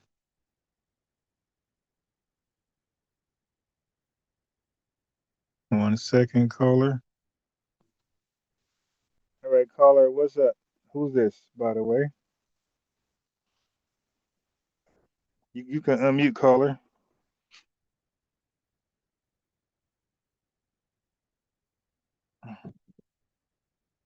All right, caller, my fault, I was on mute. Caller, what's your name? You can unmute, caller. What's your name?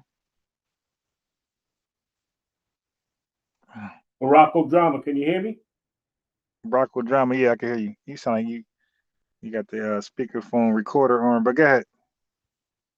No, I'm just I want to see the thing, then I want to comment. Okay, all right. Okay.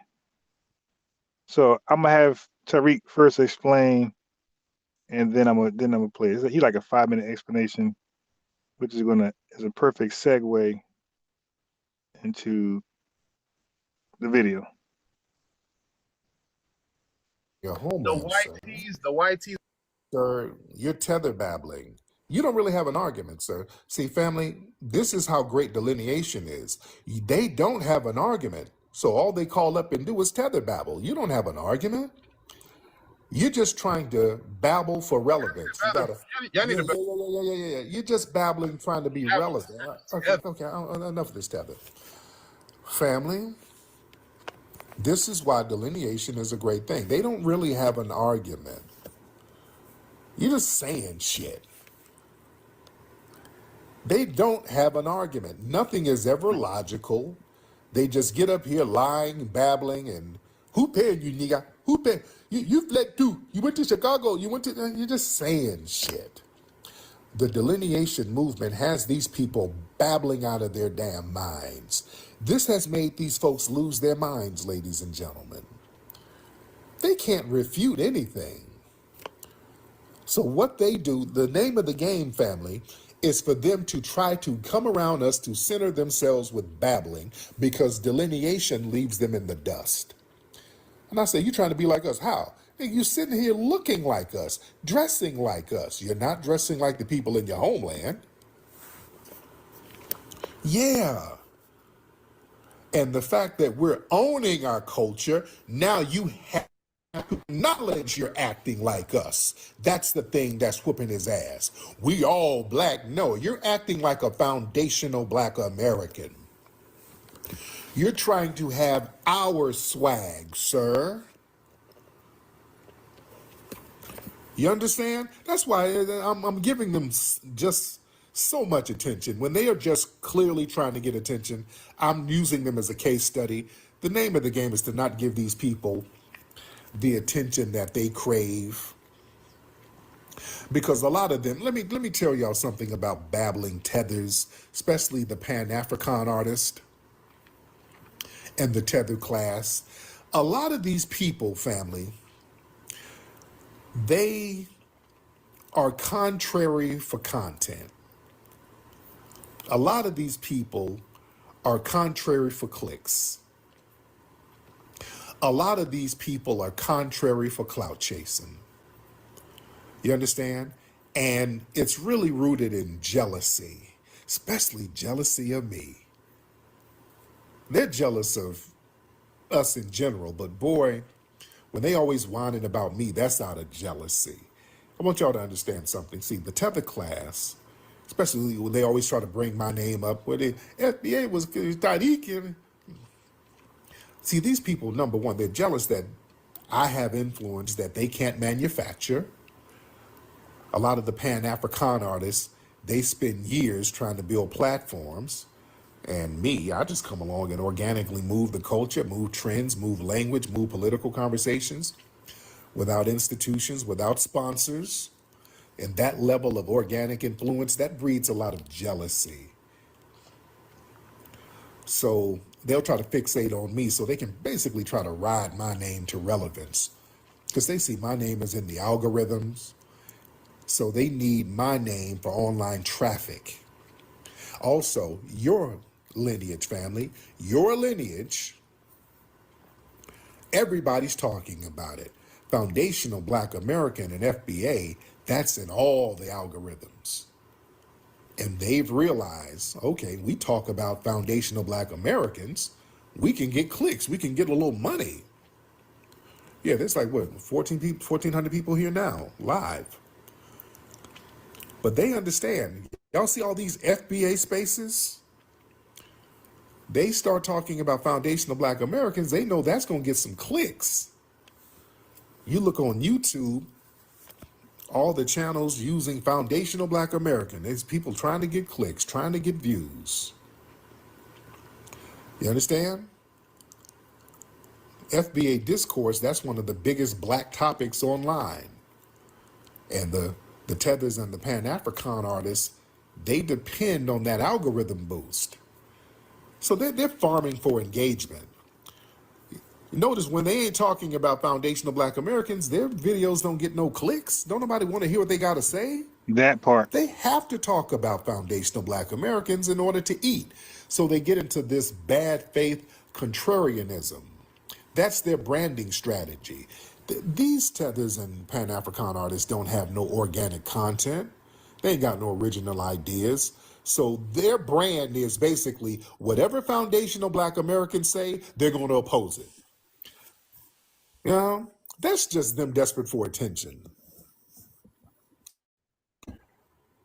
You know, they're just being contrary just to be contrary. So whatever foundational Black Americans say, they're just going to be contrary. That's their whole brand. That's engagement farming. You know?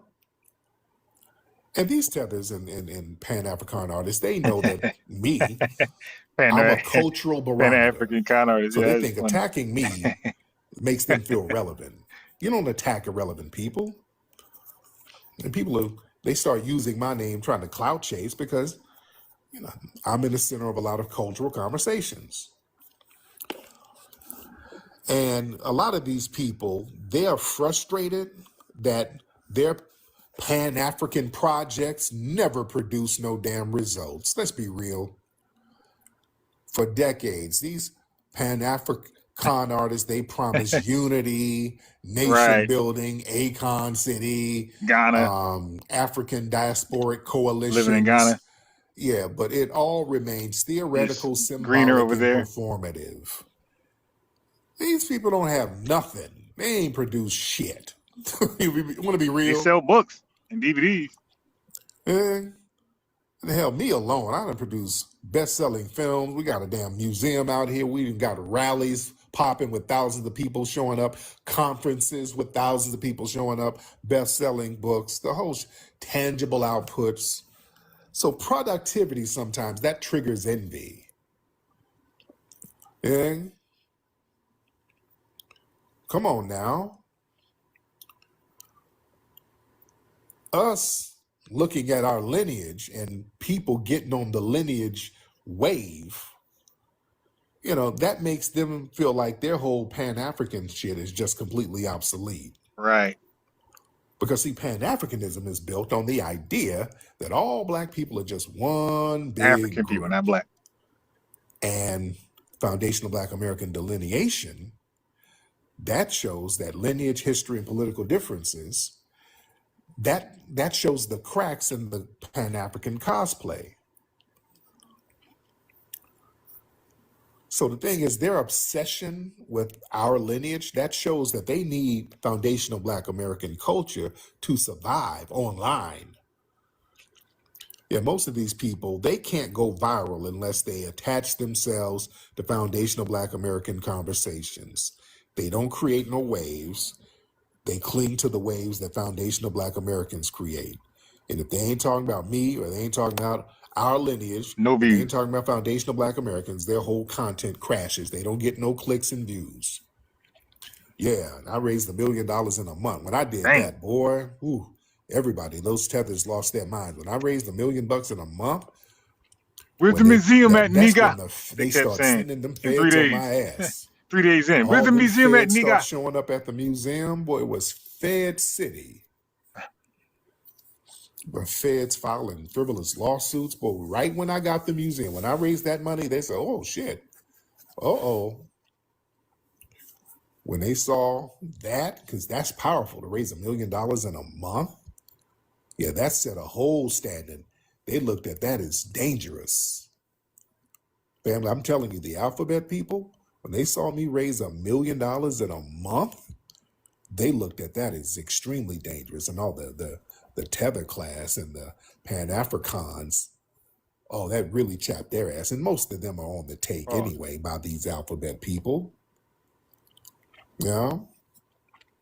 See, a lot of these people trying to get clout online who are Pan-African artists and tethers, they're very envious that the foundational Black American grassroots, they trust me more than they trust any of these Pan-African figures. Right. The grassroots actually show up for me. While these Pan-African artists, they spend years trying to build up something, and nobody rocks with them. Ever. People are not dumb. See, they try to, then they try to insult the audience. These Right. Y'all are brain dead. Y'all is brain dead. Tariq's your Y'all leader. ain't trying to follow me. How y'all follow listening to Tyreek? Y'all ain't gonna listen to me. I'm trying to build a satellite solar powered city in Uganda. Y'all need to see my vision. Okay, and ain't nobody trying to rock with you. And they mad because ain't no people ain't rocking with that shit. Y'all have had decades to get the solar powered city in Angola somewhere.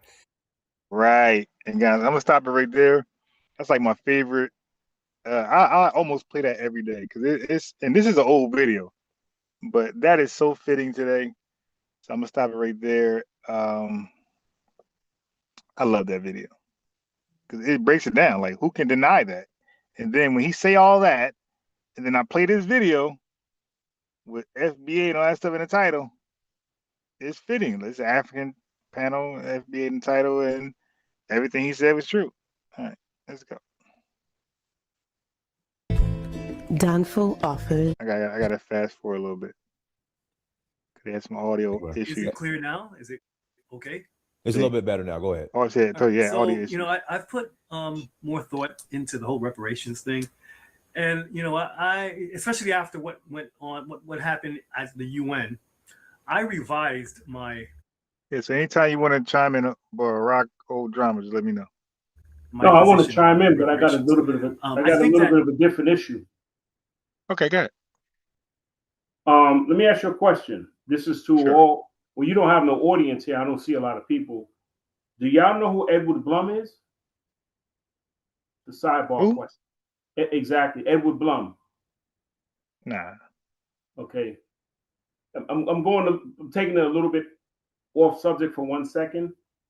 I think as the Black Afro or whatever community, you got to watch out for this guy. This guy is like programs that's set up for us to benefit. he's trying to tear them down. He's a white supremacist. He doesn't care if you FBA. That's why I gave you the name, and I want you to, when you get a chance, just look him up. He was behind trying to dismantle like affirmative action type policies, because he feels that there shouldn't be no agencies that try to help us.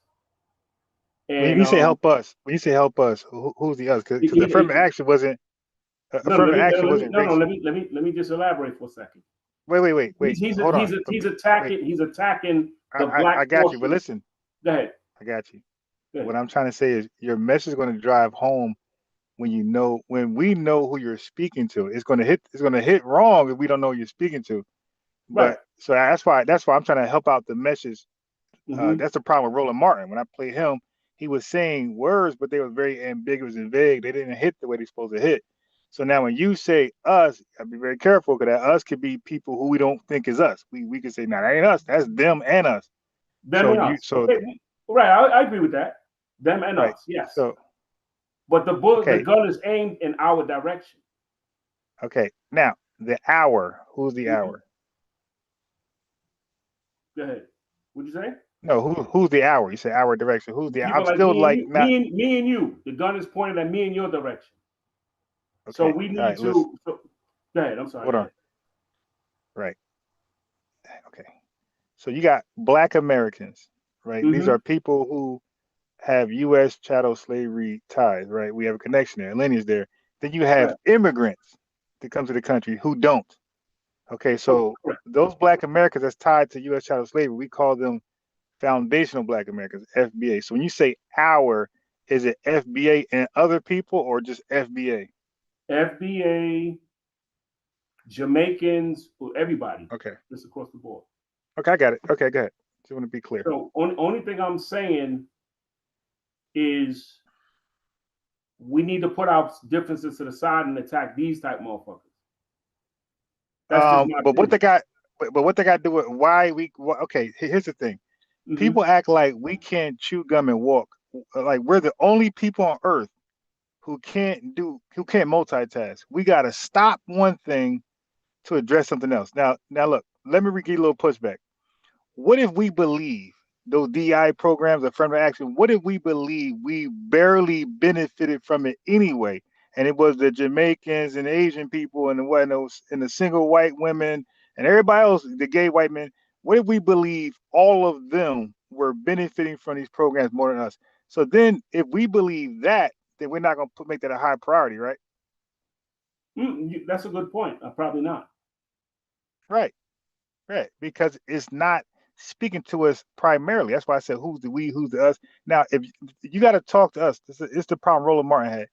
You got to talk to us when you can prove something is targeting us and it's effective. When I say us, Black Americans that are tie their lineage to slavery, because we don't believe that these programs are benefiting us. And the proof is our communities, our GDP, everything is worse in spite of these programs. But other people, the Hispanics, the other immigrants, their situation is better and slightly better than ours. So we can see how they're elevating from these programs, but we don't see how we're benefiting from these programs. So when these programs disappear, we like, okay, shit, we ain't benefited from it anyway. So that they don't become our fight, that become their fight, and we're not going to be the mascot of their fight. Yeah, but when they a white supremacist, I agree with you from a I guess you can say from a Black American point of view, but I disagree with you when they don't see no difference when they look at us. I don't believe that. Now I don't believe that, because wouldn't you call Tucker Carlson a white supremacist or a suspected one? Definitely. Okay. Well, he made a difference on his show. He understood Black Americans are different from recent immigrants. And then not just him, I showed a video in 2007, another white host he said Barack Obama is not a descendant of slaves. He said Barack Obama, this is back when Obama was running for president. He said Obama has not lived the Black experience. So no, white people, they do know immigrants apart from Black Americans. And this is why they give immigrants things they'll never give us. Because we have what is an always immigrant gotten that you never got? Give me an example. okay. So Harvard omissions, what's up? Okay, somebody I grew up with went there. Your point is? Okay, yeah. Okay, my guy. A study revealed that the Harvard admissions were disproportionately given to African immigrants, and they You didn't were answer the question though. You didn't answer the question. bro, I said, my guy. what did they get that you didn't get? I didn't say overall. I said you. I'm asking you. My guy. You're not gonna ask that question that way because it's not about me. It's not about me. It's not about me. I speak. When I say me, and this is my entire lineage. I'm an individual. Fuck me. We're talking about 43 million. Okay, so what I do in the what LeBron does don't represent Black America, my guy. He's a gazillionaire. Okay, so it's about the masses. It's what this is. It's what cracks. It's what helps us out as a whole, Black America as a whole. So what I do personally don't mean shit. So no, I'm too wise and smart to fall for what am I doing. I'm an individual who can get some shit. I can sneak through the cracks. You dig? I can be favored because I'm lighter than this guy. There's many reasons why I can be favored. Connections and yeah. So that don't mean shit because an individual got something. And the goal for systemic. Okay, let me ask you this. You asking me questions. How do you define systemic racism? Who, me personally? Yeah. No, the actual definition. What is the actual definition? The definition of it is basically systemically like we were redlined and we were pushed into neighborhoods we didn't want to be in. Just give me the definition, my guy. I'm trying to give you my definition. I'm giving you my give definition. me a story. Not just definition. Systemic racism is systemically white folks can just get positions and get stuff because of legacy that me and you can't get just because they're white. Okay, so systemic racism is literally one side is being held down and another side is being lifted up. So the side being lifted up didn't earn shit. They've been given handouts and the other side has been excluded and sometimes stripped of things. So it works that way. It holds one people down and it holds another person up. Now, systemic racism is not intended to hold every Black American down, and it's not designed to elevate every last white American. It's a net. It catches as much as possible, and some fall out the net. So that's why you have a shitty class of white folks, and you have some Black folks, Black Americans who actually made it. So it's not designed to uplift and hold down everybody. So to ask an individual, what is he doing? That doesn't debunk shit. It's not designed to hold everybody down. It's not designed to lift everybody up. So that question didn't mean nothing to me. So we were talking about DI, affirmative action, and these things, and I was saying what that got to do with Black Americans if we believe, and you can't prove that we were benefiting from that stuff. Okay, can you prove that Black Americans specifically were benefiting highly from affirmative action DEI? Not highly, no. Okay, so what people were benefiting from affirmative action the most out of everybody? Do you know what race of people and what sex? White women. Right, at like 80%. So that again, that's not our fight. You kill affirmative action, we're like shit. We wasn't benefiting from it at all. All those programs are designed for us specifically because of the harm that we injured in this country. All those programs went to everybody but us.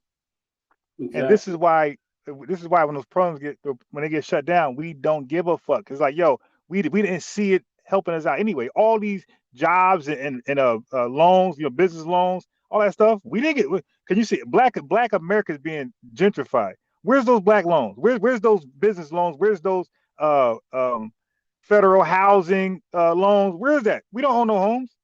So all those, we don't see those programs in real life.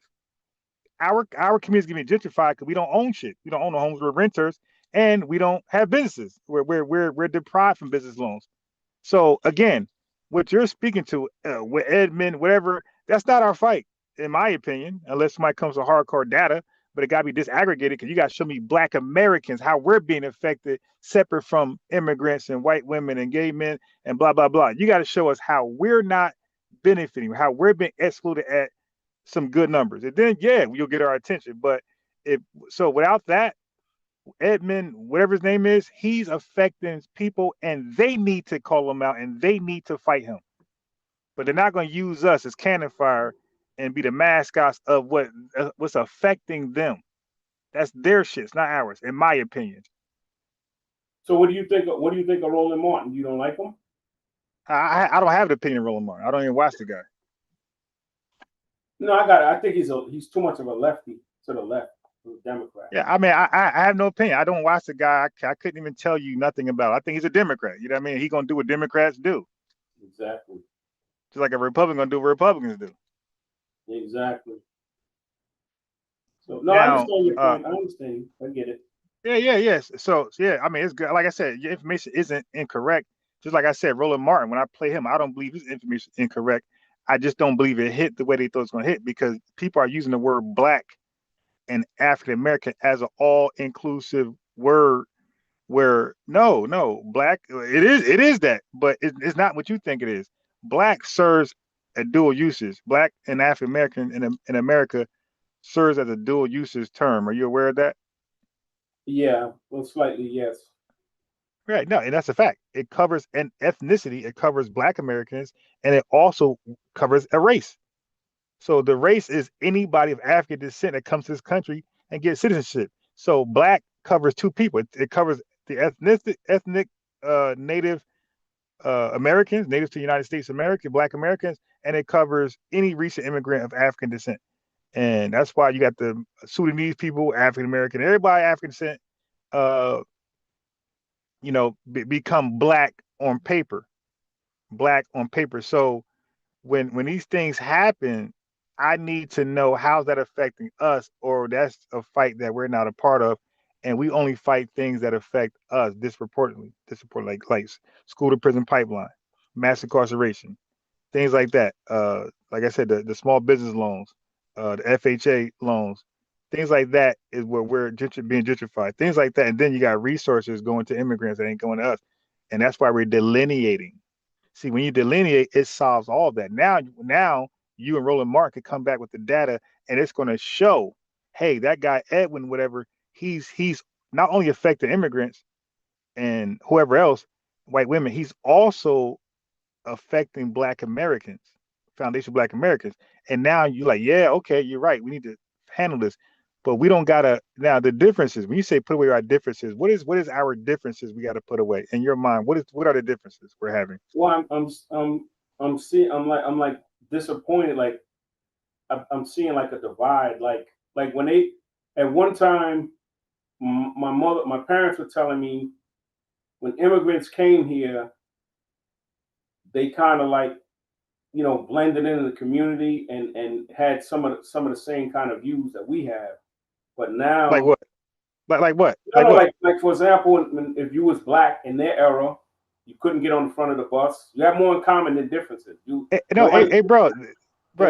were not here for that. They were not here for that. No, some of them was. Yes, there was. Hey, bro. I know a 90-something-year-old person that was here. Hey, bro. Mm-hmm. Bro, listen. What percentage of See, you called it the right show. What percentage of Black Americans did those African immigrants from the Caribbean or Africa? What percentage of Black America did they make up? Do you know? What percentage of Black Americans do they make up? Yeah, because there's part of the Black race. So again, if at that time it was 100% of us, what percentage of them compared to us was in the country? What percentage of Black America did they make up in the country? That's why I asked you, what era? The one you just talked about, the bus. Oh, back then it was a small percentage. Definitely, it was like like let's say 5-10%. It wasn't a lot, It wasn't even 1%. Well, I don't have the exact number.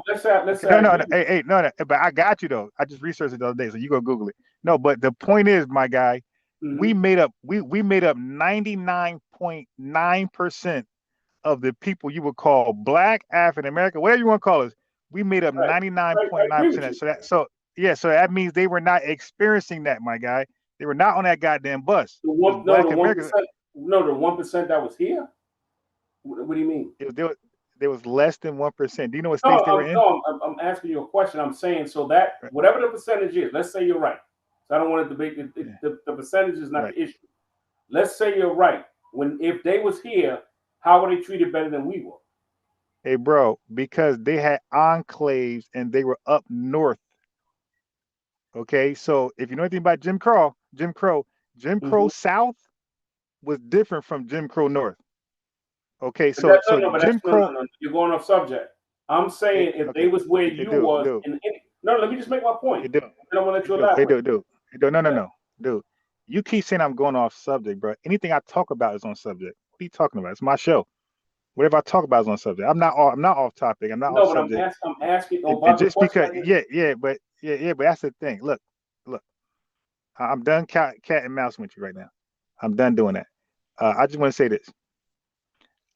You don't know. You're talking about things you don't know about. You said they were there. They were weird. The bus boycotts happened. I asked you a question. So, hey, bro, but you made a point. You made a statement first. You said that they were part of the being denied front seat on the bus, right? If they were like for example. Okay, wait. Yeah. Hey, no. I don't want an example. I just asked a question. Okay, I'm sorry. Were they part of the people who were being denied front seat access on the bus? If they was down in the South, yes. Were they in the South? Some were. There was very few, but no, yes. The fuck they wasn't. Yeah, all right. Goodbye. I just said they made up less than 1%, and they were mainly in Harlem, and it was in Florida. Right, bro. They weren't in no goddamn South, man. Hey, yo, it made sense for them to be in Florida and be in New Jersey because that's close to the islands. That's the coast. Why would they have to travel past that to get to fucking Mississippi? But let me they're gonna get past. No. We're not gonna pay make believe, bro. They were not in the South, my guy. I got somebody that's old that's around. Hey, bro, yeah, you're lying. You lost all credibility with that damn lie, bro. It's about it. They're coming to the north. Hey, family, listen to what I'm saying. They're coming to Florida and they're coming to New York, where Jim Crow is not necessarily mandated. In the South, Jim Crow is mandated. For example, in the up north, you could catch a black man drinking from water fountain and nothing happens to him, because Jim Crow laws were not necessarily mandated. In the South, he had to be taken care of. He had to be making an example of. Jim Crow laws were mandated in the South, but I don't expect the tether to know that.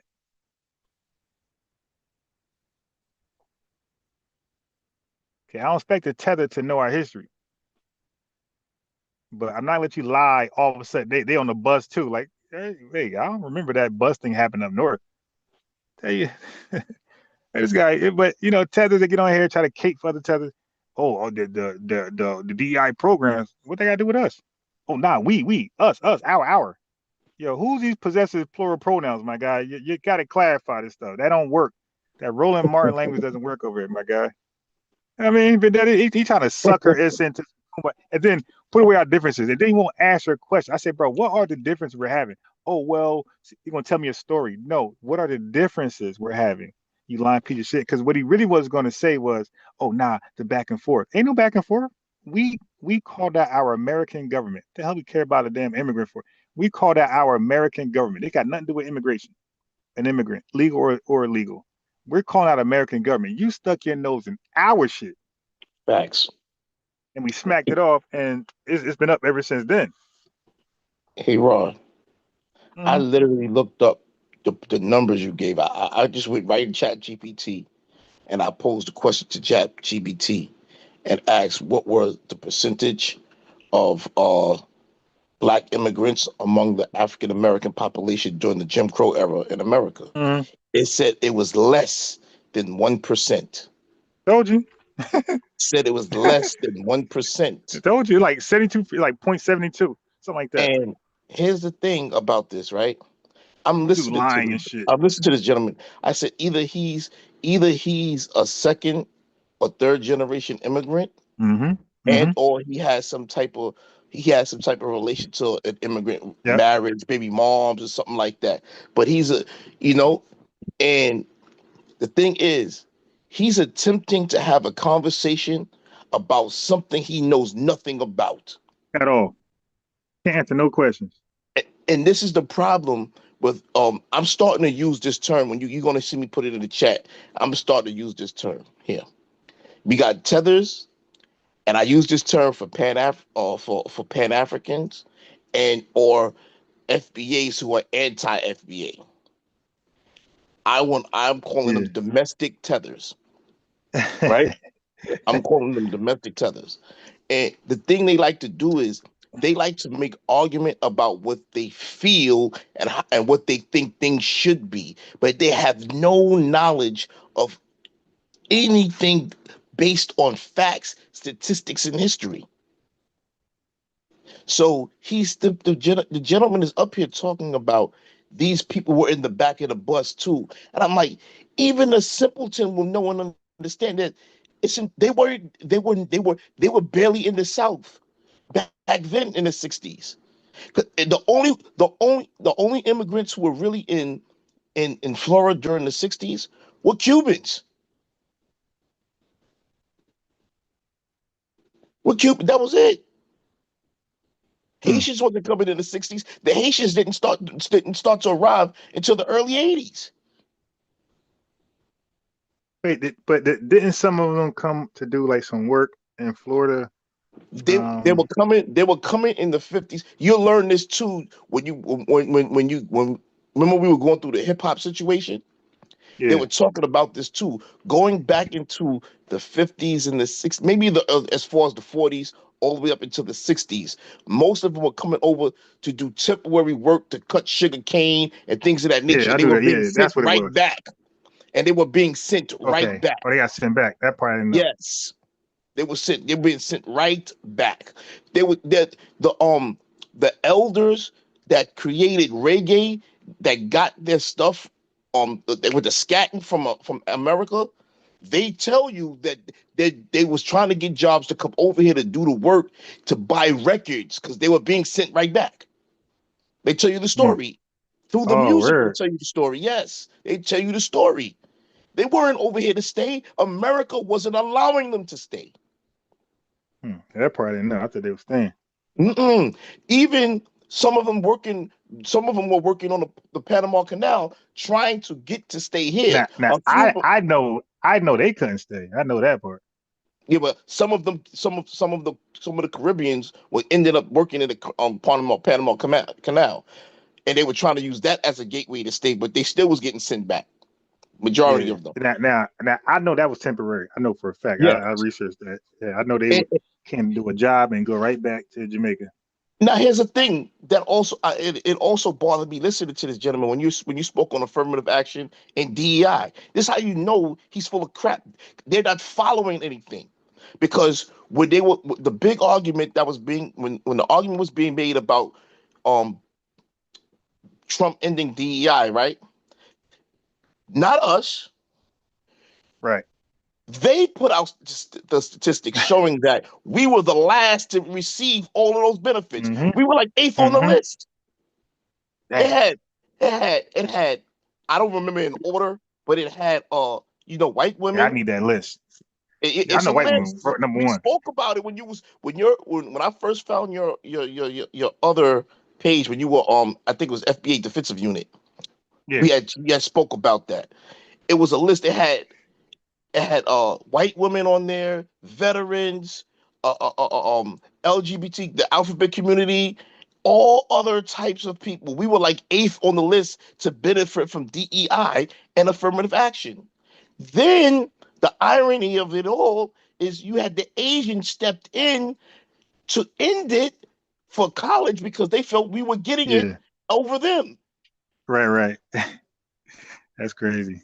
So we weren't benefiting it from now. If this man, he had no problem with none of that until we decided to delineate.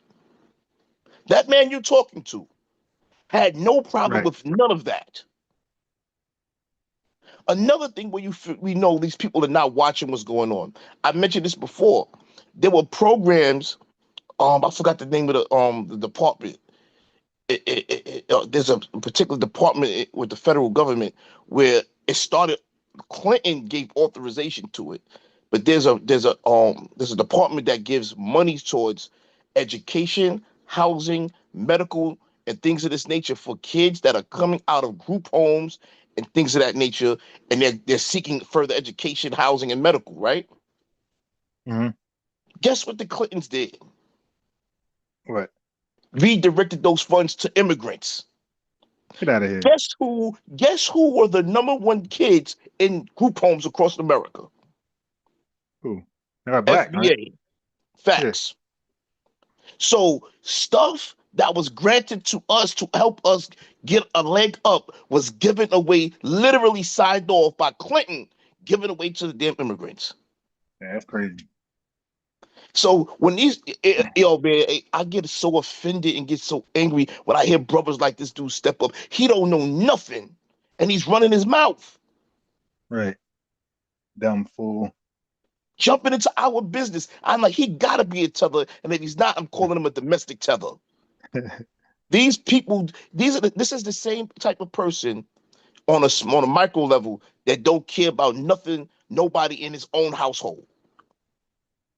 He loves everybody outside, but he hates his own household. That's the equivalent of what he's arguing.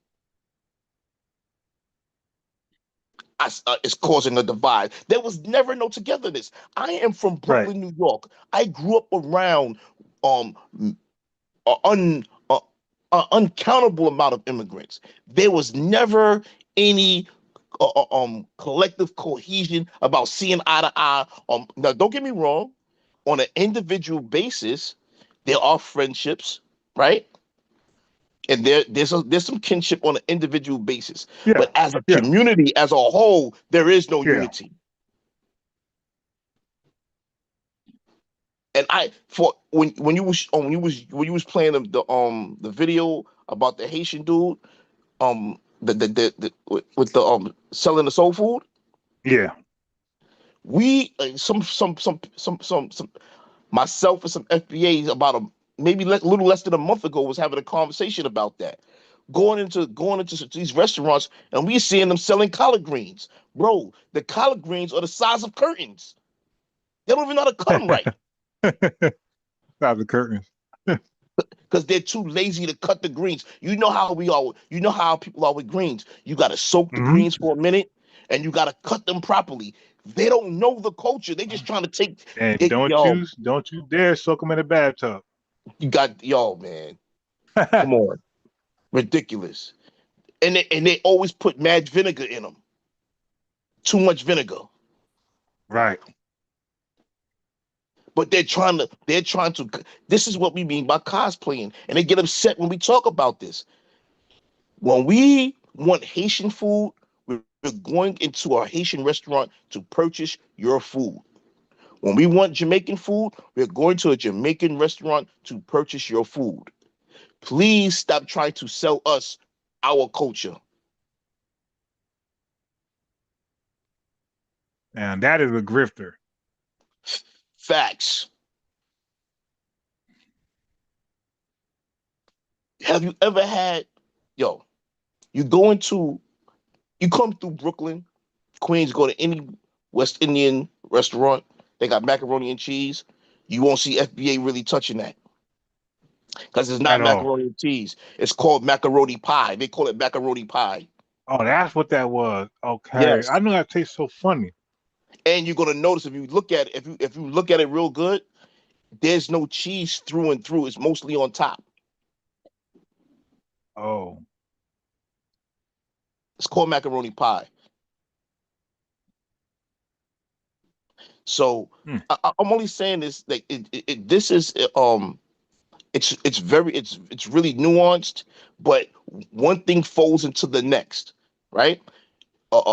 How people act and conduct themselves on a cultural level, right, seeps into business and politics. So them people attempting to cosplay, right, and destiny swaps you see it now coming to fruition where they're attempting to put themselves in our space politically. If you've been following the situation with the Supreme Court now that they're gonna you know, they had the arguments about the birthright citizenship. What do you think they're so afraid of? Once if that gets knocked off, 60-70% of our battle was won with that. It's over.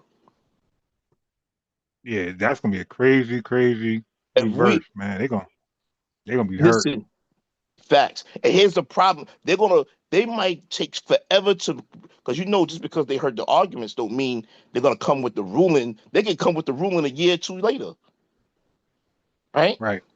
The problems they're gonna have with that is twofold. One is if they rule against Trump with that, that means they won't be able to turn the faucet off. Do they really want to do that?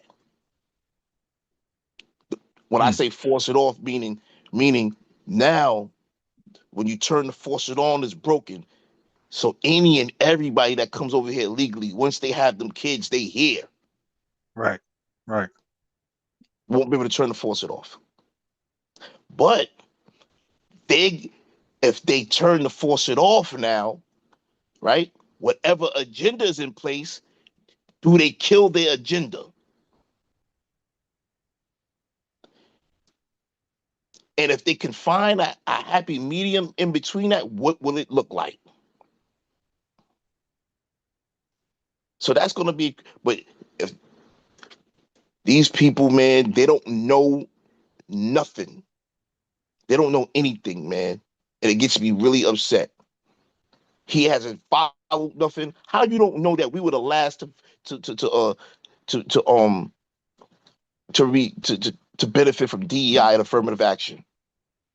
Yeah, they talking about we need to put away our differences and fight that. You know, I mean, what are you talking about? And then like he's talking about. Have you heard of Edwin? I'm like, no. That's the problem. I don't know. Oh shit. Let me get it. Here's the thing. Here's the main thing that you got to start killing them with this. Because there's videos out there, you know, you're a great researcher with these videos. You're gonna find them when you put your mind to this. There's videos out there with Haitians and Africans in particular. I haven't seen Jamaicans do this, but in particular, Haitians and Africans, they've made videos about they're not here to protest or to fight about anything politically. Their parents brought them here to excel here. Yeah, I heard some of that. Yeah. So hearing that tells me this. As a collective group, y'all have an understanding that you're not here to fight alongside of us about nothing.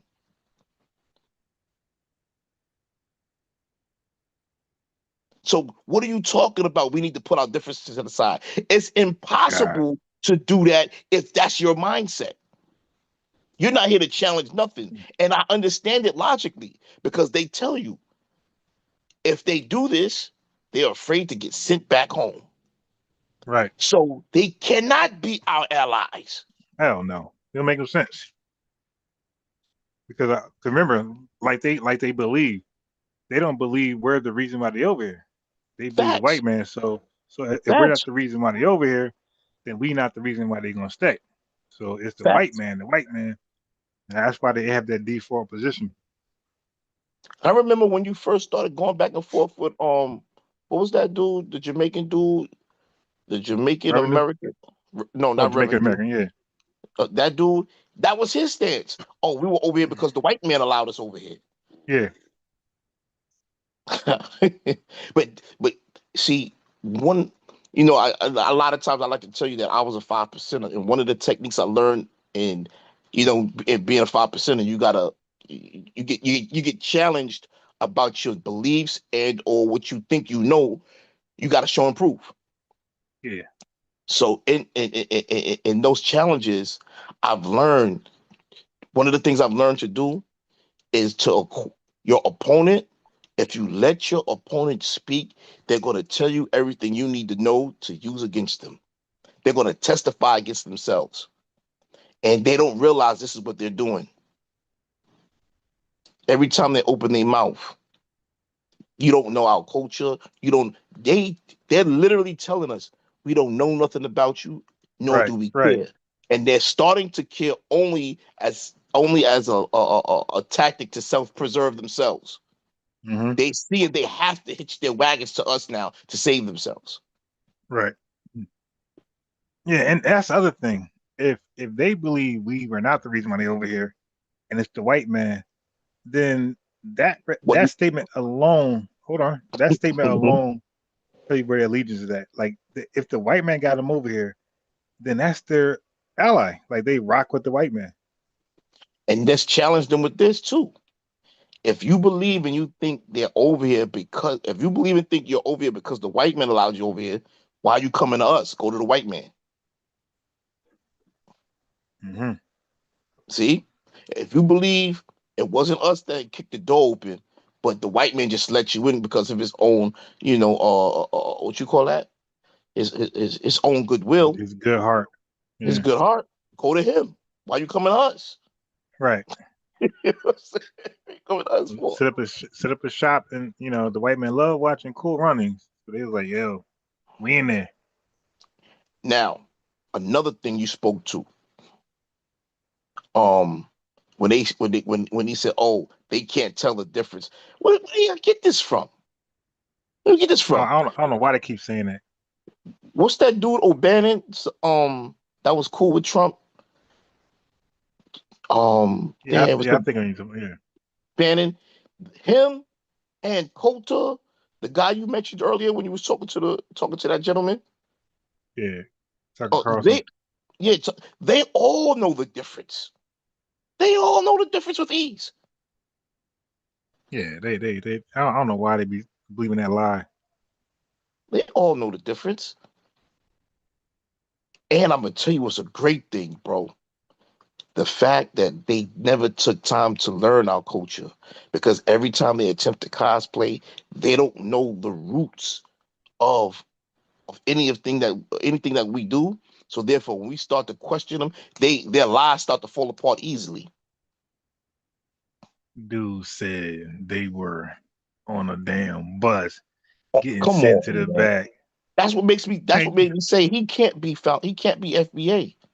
He can't be. If you make up less 1%, and most of y'all are up north, why would y'all come to the fucking South knowing that's why they're not in the South, man. They wouldn't come to the South where they know it's dangerous and violent and Jim Crow is mandated. What fool would go that way and think he's gonna live the best American dream? Bro, I've been going down south to see family since the late 70s, early 80s, right? You ain't start seeing no West Indians coming down south until sometime in the 90s. Outside of Miami, you had some West Indians in Miami in the 80s. Some Jamaicans and some Bohemians, Jamaicans, and them guys. But outside of Miami, you didn't see no Jamaicans down south in the 90s. I mean, in the 80s. Yeah, now I know Miami, Florida is considered the South. But when I say South, I'm talking about the violent South. I'm talking about Alabama, real South. You talking about Mississippi, antebellum Virginia. South. Yeah. I'm not talking about Florida. Yeah. I know Florida's the South, but when I see South, I forget that that's like the fake South. Like, I understand. Yeah. But it's the South, but it's culturally different than the rest of the South. Yeah. It's culturally different. They had enclaves out there. They had the Cubans, Jamaicans, Haitians. They had enclaves where they were, they was to themselves. They no white person lived amongst them. That. They terrorize them. Nah.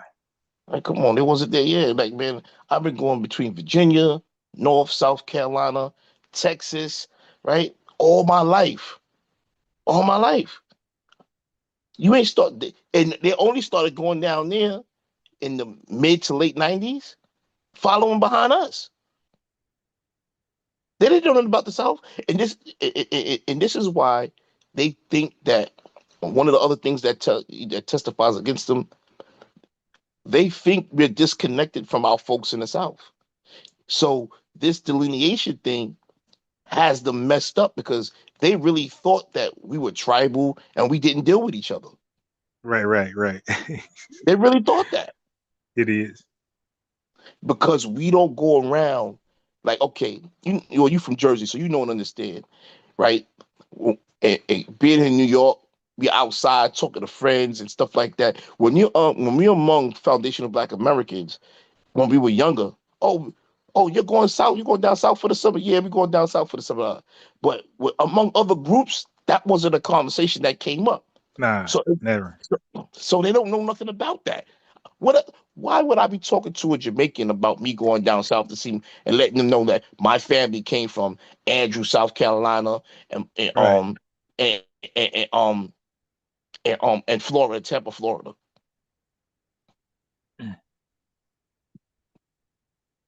Yeah, he gonna look dazed, like, okay. Why would I tell them that I spent summers between Houston and Temple, Texas? You know what I'm saying? Yeah, they don't know nothing about nothing. Yeah, that's why it's hard to get away on this channel because I live and went to school down south. So South Carolina, North Carolina, Texas, Mississippi, Georgia.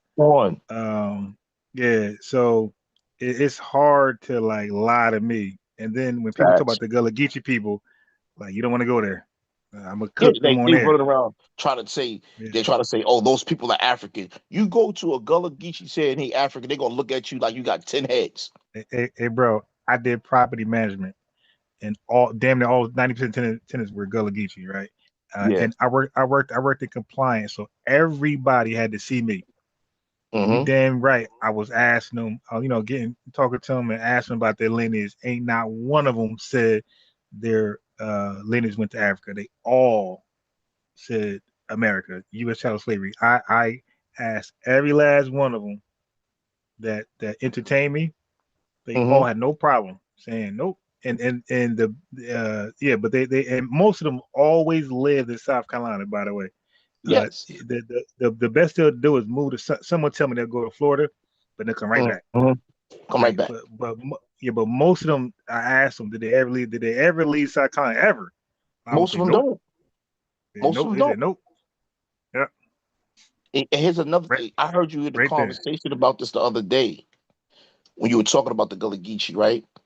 And they were talking about the culture's different, this, that. I'm like, everywhere in the US, we have subculture among the Black American community because it's localized. But that's everywhere in the world, right? Yeah, but what culture they think Gullah Geechee people did different? Like, like, bro, when I was with them, it's just Black Americans. Yeah, like, they didn't have they didn't have something I was not invited to. So like when you go to New Orleans and you see them brothers and you hear them brothers down there, the family down there, right? There's some different offset things that are different, but this is what I'm gonna say that throws them off. They think the differences in the different geographical places makes us different. They don't realize that among us, those are variations of all our culture. We claim it all. Yeah. To the family, listen, believe me, the Gullah people they see themselves as Black American. Facts. They didn't see themselves no different than me. Like they didn't say you Black Americans, you do this. That was not the conversation. They see themselves like we're the same. You did, and I would put them on, because they're like all scared of Trump. To be honest, like they are kind of like behind a little bit. Like they still scared of white people, and they still, you know what I mean? Like they're like they were secluded. Yeah. They're primarily secluded for years, forever. Yeah. So I like told them some things, prick their brain. You dig? Next time we talking, they like more aware of politics. But like a lot of them are afraid of white people still. They see you. Yeah. So it makes sense. Yeah, they're just secluded brothers and sisters. So they're secluded. They want to be left alone for them to do what they do. You know what I'm saying? But even here's how strong our culture is in being understanding that we're one people. most FBA have never run into Gullah Geechee people, but it's Right. instinctive for you to know those are our brothers and sisters. Yeah, like You know what I I'm saying? mean, like I'm telling you, but like when you talk to them, you're gonna have a like they sound funny, they got a funny accent, but when you talk to them, like you're gonna like you ain't gonna miss nothing. You're gonna be talking to like a regular person who's got a different That's a accent, fact. you know. But That's a like yeah, fact. like everything's the same. Like nothing's different. Like That's a they're gonna fact. talk about parties, they're gonna talk about things, you know, regular shit we do. They're gonna talk about it. Come on, man. They're gonna have fun. They're gonna smile and talk to you on a regular basis. They don't look at you like you're a different ethnic group. Yeah, it's our brothers and sisters, bro. Those are brothers and sisters. Those are felt. And I was listening to you play that guy, the fake. That was this morning. I think you had the guy on the fake ADOS guy. Oh He yeah, was, the Chief X. Yeah, he's a clown. yo, man. I said, yo, where you wrong? You finding these guys, man? yeah. How you gonna be a fake ADOS guy? Yo, that dudes. I said, yo, I'm like, you was picking it apart. I said, yo, this dude's really fake ADOS. Yo, I'm like, he's actually saying ADOS considers themselves African American. Right, dude lost his mind. Yeah, Like he lost his. And then when he said, when we played the part when he said, when he was disparaging Tariq Nasheed's like, this guy is a rapper, pimp. Yeah. And I'm like, when you said that he admitted to being an ex-crackhead, I'm like, right. Oh, he's weird guy. He's a weirdo. And just like you just played the part with Tariq Nasheed, she said, this came to my mind earlier this morning. I said, these guys are, and you had mentioned this a while, maybe last week, that these guys are putting FBA in their titles and they're talking about FBA so they can get traction. That's the grift for them. Right. They are. I mean, I don't know how, if we're going to go with the word grift, I don't see how that's not a grift. If you look at their videos prior to this, all their videos was Pan-Africanism, Pan-African that. Yes. African, all their videos, and they had no views. Now, all of a sudden, and then you look at the title and look at the views for that title, look at the regular Pan-African views, you see it's lopsided. Like the FBA views like 4 times. And look, one day I did that. I sat there and showed their FBA videos views, and I showed their regular views. Now look at Dr. Ruxpin. Dr. Ruxpin, he don't go back to Pan-Africanism no more. No. And look, and when he does mention Garvey, guess what he mentioned? FBA. So when he does go to Pan-African, he mentions FBA right there along with it. He don't do no title where it's non-FBA because he know he gonna have like 10 people on the live stream. Yeah. So he puts FBA to get a few more clicks and views. And it makes me upset because the last live I seen him do a few days ago, he called Tariq Nasheed a grifter. And one of the things I said, you know what? We need to have people on when he does his lives. If we could call in, like say if you be like, you be like, yo, listen, we're gonna mob up, we're gonna all go in the chat, and we're gonna try to call in on this just back to back, and be like, challenge him. This is the actual definition of grifting, and then be like, explain who did he? Because in order to be a grifter, I looked at the definition.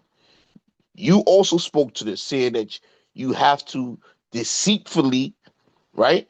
If you're dealing with deceit, you're deceitfully or using some form of trickery to scam someone out of something. That's the root of grifting. It's going to be a scam. Where in the history of Tariq Nasheed, and I'm not no big Tariq Nasheed fan or nothing like that, but show me where you can find where he used deceit and scam someone out of something. Because every time he does any kind of, especially large projects, he produces them. They become manifested and they're out there in the commercial space. Yeah, all of them. And now look, let me speak to that.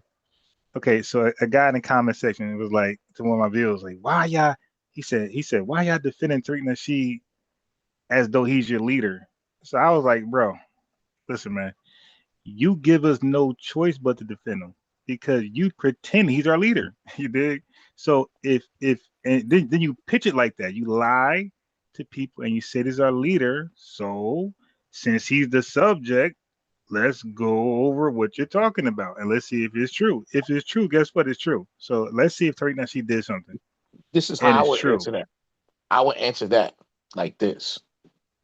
I'm defending him because he's an active FBA brother in our community.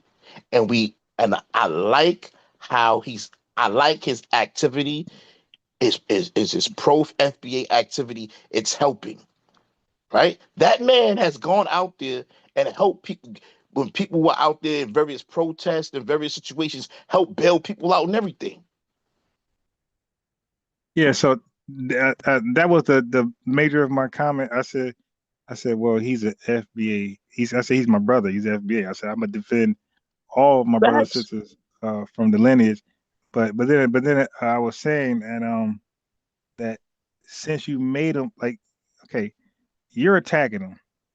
Okay, so it looks like something's there, right? Where there's smoke, there's fire. So you drew my attention. Like the way they all come at him, there's something there. So you got now I'm going to see what you're saying, and it's not even adding up. Now, what I was saying was, if it adds up, if it's actually true, then what can I say?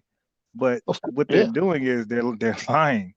They're saying this fake pimp or used to be a pimp. They saying this, saying that. So it's like it's worse. So if it's true, it's true.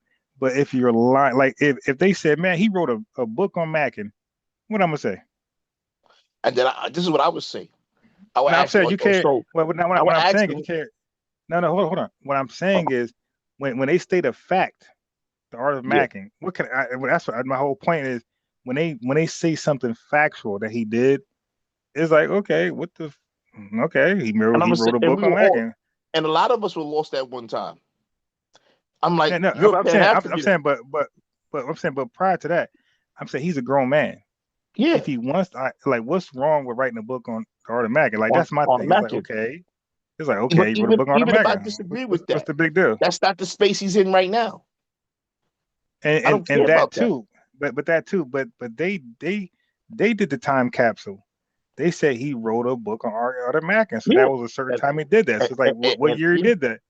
And then I would challenge them this. I'm like, oh, if you're a Pan-Africanist, you believe in Pan-African unity, they're gonna say yeah. And I'm like, what do you think of Malcolm X? Oh, they're gonna say glowing things about Malcolm X.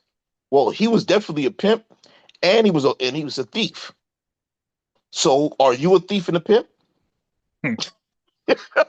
He literally did time for being a pimp and a thief. What are you talking about? You know what I'm saying? He's a convicted felon. He was a convicted felon, a pimp and a thief. And they got a movie about him pimping and thieving. Oh Come my on, God. Man. What? Guess what? We don't remember that. We remember his the person. record is white clean. Hey, yo, but what about Hillary P. Newton? Didn't he get caught running out of fucking crack house smoking crack? Yeah, he started smoking crack. but we talk about the Panthers. We don't talk about that at all. It just. Well, guess what? We remember that man putting his life on the line for his people, though. Yeah, that's the part they got selective memory. That's the only part that they want to remember. Come on, man. And then like, okay, if you disagree with him writing a book about the art of Mackin, just say I'm not saying this. I don't agree with this. I'm just saying for argument's sake. Say he was a pimp. So what? Him being a pimp didn't stop him from bailing those brothers out. When some of those brothers got locked up down on what was that? When they had that boat fight. Yeah. That's the thing. That's the thing. Like, we gotta make our mind up. Do we like those rag the riches stories? Start off rocky and in the hood, and because everybody got those stories. They be lying and shit. But every success in our culture got one of those fake ass. I was a thug. I was gangbanging. Yeah. Now look, I'm lying and shit. But like, we love those stories. Tariq Nasheed's story is that to a degree. But his story grew up around gangsters and pimps. Yeah. Well, his story is that much different than yours and mine? Like, no, not at all. Hell. Talking about, I had whole drug dealers in my family. You talking Yeah, about? like hey, I hung around and around the worst of the worst, when I was young. When you 40, you're not doing that. Come on now. When you 30, you're not doing that. Wait, if you I'm doing that. 17, 20, Yeah, man. like People that's get to fun. there's a book. Your life is a book. There's various chapters to it. You know what I'm saying? And the last chapter is usually never the same as the first chapter. Right. You know what I'm saying? Like, come on, man. If you're dealing with some maturity and some growth, the last chapter is never going to be the same as the first chapter. Like, come on, man. These people are unbelievable. Like This you is said, why I know these people. and this is coming from a guy who said he used to smoke crack. So wait, so if we doing that, so You're if gonna hold Tariq him to being a is, crackhead for the rest of his life. yeah, right, yeah, Yeah. Tariq's always a pimp. Or can you say he was pimping? You said that, right? Mhm. I don't see any truth in that, but you said that, so it's true. But you said you a crackhead, dude. I'd rather be a pimp all day than a fucking crackhead. Mhm. And guess what? You know one thing we can't never do is believe a crackhead. Y'all always gonna lie about everything. Lie still. Mhm. Yep. That's what you do. You was lying like hell to get your next hit. And you know what's crazy? You crazy, yeah. Yeah. I only got 15. You know the Mhm. thing. I ain't Yo, take it. I swear to God, I ain't I take ain't take it. it. Yeah. I Yeah, and seen the you walking thing down the block is, with that TV. That wasn't me.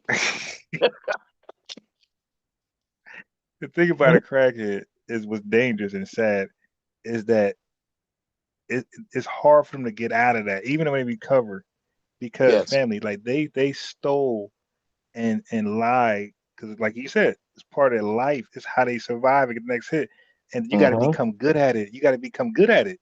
Yes. Yes. When you Yeah. recover, it's hard to get that out of you. That's why if y'all think about any ex crackhead in your family, I ain't saying all of them, but a Mhm. good portion of them still have that habit where you still don't fuck with them. Like nah, you still kind of cruddy. Yeah. Because they usually have the same, although you're not getting high no more, they still got things and ways about them that was part of their identity when they was getting Yep, high. yep, yep, It yep. just And it's shows part up of them in now. different ways. Yeah, it just starts to show up in different ways. That's all. So you're like, oh, you still a dirtbag. You just don't get high. Right, right. Like that's yeah. Like you still you, man. Like I can't rock with you, bro. Like I can't trust you. Like you lying too Yeah, much, and you're good at it. 'cause you're good at it. You know what I'm saying? Like, come on, man. You come out of nowhere. You got the big A-Dose T-shirt, and then you talking Hey, about, yeah, he full of shit. He got the T-shirt to go live. like, come on, man. And You then talk about cheerleader.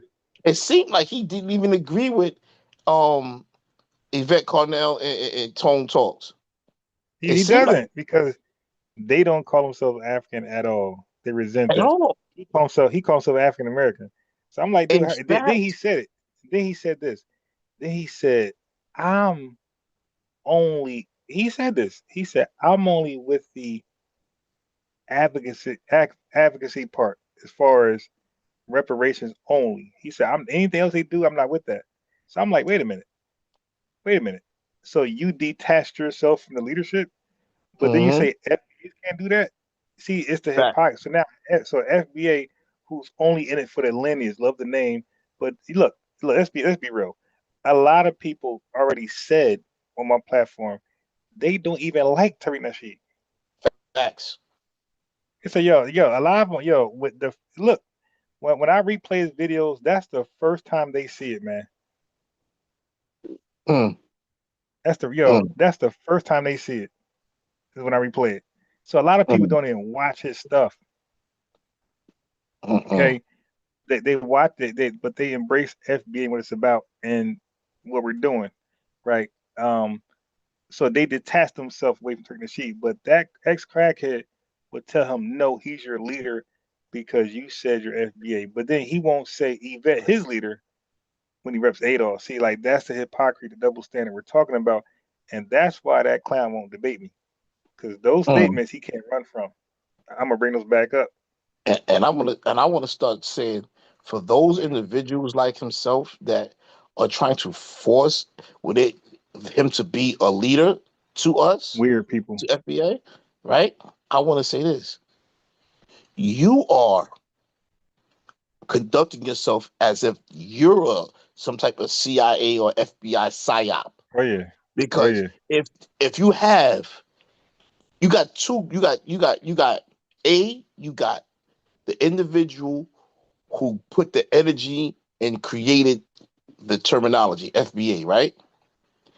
Then you got the people, the lineage from who he's a part of, who accepted it after we analyzed it and accepted it, right? He's saying, I'm not a leader. We're saying he's not our leader. But you're going to force the leader to tag on you. You are agent. Right. And a weird Negro. I'm talking about all of them. I'm talking about Teddy Ruxpin, his right-hand man. Yeah. His right-hand man. My the woman king. All of them. All of y'all let are me say agents. this. Yo, my aunt is 70 years old. She lives in Georgia. I explained to her, I said, about FBA. She's like, what's that? You know she's stuck in her ways. And she's a hardcore Democrat. Don't you mention no nothing, bro. I'm talking about, bro, she'll kick you out her. When I say hardcore, she'll kick you out of her house, bro. Like let's say if she bought you a meal, hey, what you want? And you say that dumb shit, you ain't eating that meal. You give me that. I'm saying she hard. You can't even have a conversation with her. Bro, I brought the FBA. I explained what it was. She said, oh yeah, I'm Foundation Black America then. That fast. Is she her leader? She had no idea who he is. Now I did. It's her, right. So now she embraced it that fast. Is Tariq Nasheed her leader? You clowns. You know why she would be able to embrace something that fast like that? That particular thing? Because she already had a foundation type of understanding of who she was related to the soil. Like my grandma, like, okay, I'm dark skinned as hell, right? Right. If I showed you a picture of my grandmother and her brothers and sisters, they light skinned as hell, right? And they have some Asiatic features. Where'd that come from? Right. So now they like using this term pretendians and all of that, right? What about individuals that have done the genealogy, and when you do it, you found out that you were on record as being native? Yeah, we be hey, look, they be successful at other channels debating the whole pretending thing, trying to laugh. They're not successful over here. No. I didn't cook revenue. When they try that over here, bro, they get demolished over here. And some of those guys should borrow my arguments. You did, because because I don't let them do the DNA test. I take that from That them. DNA don't mean nothing. And when it comes to genealogy, DNA means nothing. Yeah. And here's the funny thing: the authorities of it tell you that. It tells you that. And on your channel so many times to cook revenue, I try to introduce some things that show you that when revenue was trying to use his haplogroup, and I was like, they got Europeans, white Europeans, and black I'm saying racially black, like melanated black people. Right. I'm not using that, and you know how I'm trying to use it just for conversational sake, right? That share haplogroups. What are you talking about? That shit means nothing. Hey, bro, I don't even let it get look, and I got it from Tariq Nasheed. See, the thing is, like, when people give me the information, like, y'all be talking, because I ain't gonna lie, I'm not the most educated on the haplo and stuff, so I'm illiterate to that stuff. So when I learn more about it, it make more sense to me. I become a monster. So Tariq Nasheed is the first person I heard talk about the Portuguese were calling the Native Americans Negro. I'm like, what? right. So he said that. Yeah, I think he was lying. I Googled that shit. I'm like, oh shit. I said, I'm gonna tear revenue up, yo. This fool actually. Hey, bro, hold on. This fool actually called in. So I was like, "Oh my god, bro, you gonna regret this. You gonna regret this live." I said, "Bro, remember you like to believe negro means black." He's like, yeah. I said, when you say black, define black. Sub-Saharan African. Okay. So now I said, now you said the indigenous people, not us at all. Like none of us could be indigenous. No, you can't. Okay. Now, you know the Portuguese called them negro, right? The same people who called us negro, because we're the Portuguese. You know they call them negro too, right? What you trying to say, bro? Define it again. So I said, so even though we know they're not Sub-Saharan African, in your own definition, this is your definition, you acknowledge them to be one of us by your definition of what a Negro is, because you're trying to win and not trying to be honest. You're lying, and you define it a certain way where now you got to call indigenous people Sub-Saharan African when we know they're not. But your definition Negro calls them and us the same. Okay, so dude, what are we doing? What are we doing? So, so that argument goes in the trash now. Okay, so stop saying Negro means black and black means Sub-Saharan African, because it can't apply over here, right? Right. So it can't apply over here. So stop saying it. This dude was just looking stupid. Like, yo, dude, you don't get no wins over here, my guy. It's all else. You know what that comes from? But you know what else that comes from? That comes from them taking these so-called scholars' words as Bible. John Henry Clark and Ivan Van Sertima. Okay, those Henry Clark already exposed him, so he's not a scholar, because scholars are supposed to have some type of trust behind them, right? Yeah. You can't trust a guy who is, bro, you can't make a mistake like that. You can't say Africans were not involved in slave trade. Once you make something man. That's like a doctor giving you a heart transplant when you just came to get, some gout out your foot. You can't make a mistake like that and still be that. You're done. Okay, he's not a scholar. You can't be that stupid and make a mistake like that. And it's your fault. Hey, Lex, get him, Lex. He brought it up. I didn't bring him Henry Clark. He did. Lex in the chat. He gonna kill me. He gonna try to. V4 brought him. Yeah, V4 brought him up. I brought him up.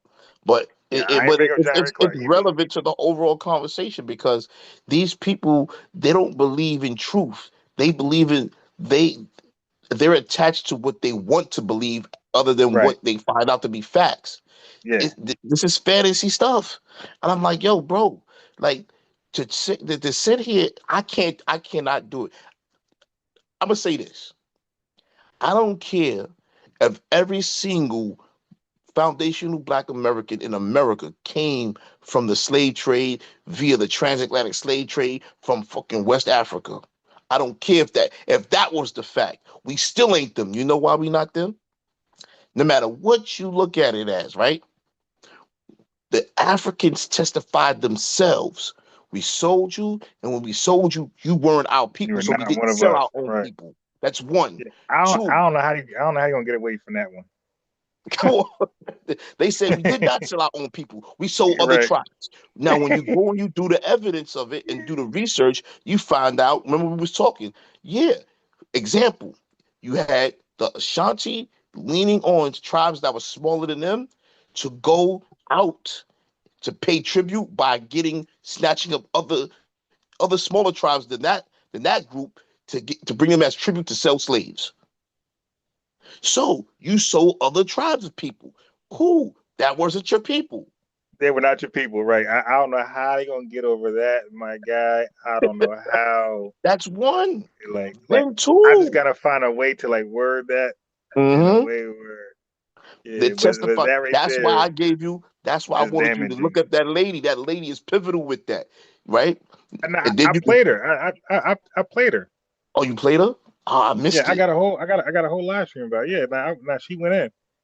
She did very good. Oh, but she even explained when they was internally selling themselves to each other. She said the women slaves were worth more.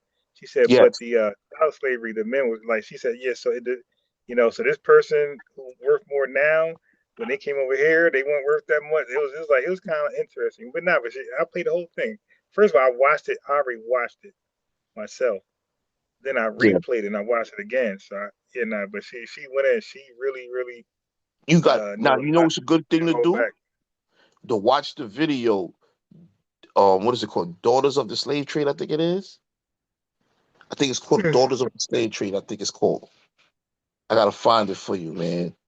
If you watch both of those side by side, you hear me? Yeah. If you let me see, I'm gonna try to find it for you. If you watch both of those side by side and see as the whole history unfold, the real history unfolds, you'd be like, yo, man, these people were really they were really diabolical, man. It's called Daughters of the Trade. You could go on. It's a book, but they got a lecture on a video lecture called Daughters of the Trade on YouTube, bro. And you take what they say and you listen to what she said. It's gonna blow your mind, bro. These people are diabolical, man. Who's the narrator behind Daughters of the Trade? It's a professor. It's a lady. Okay. I forget her name right now.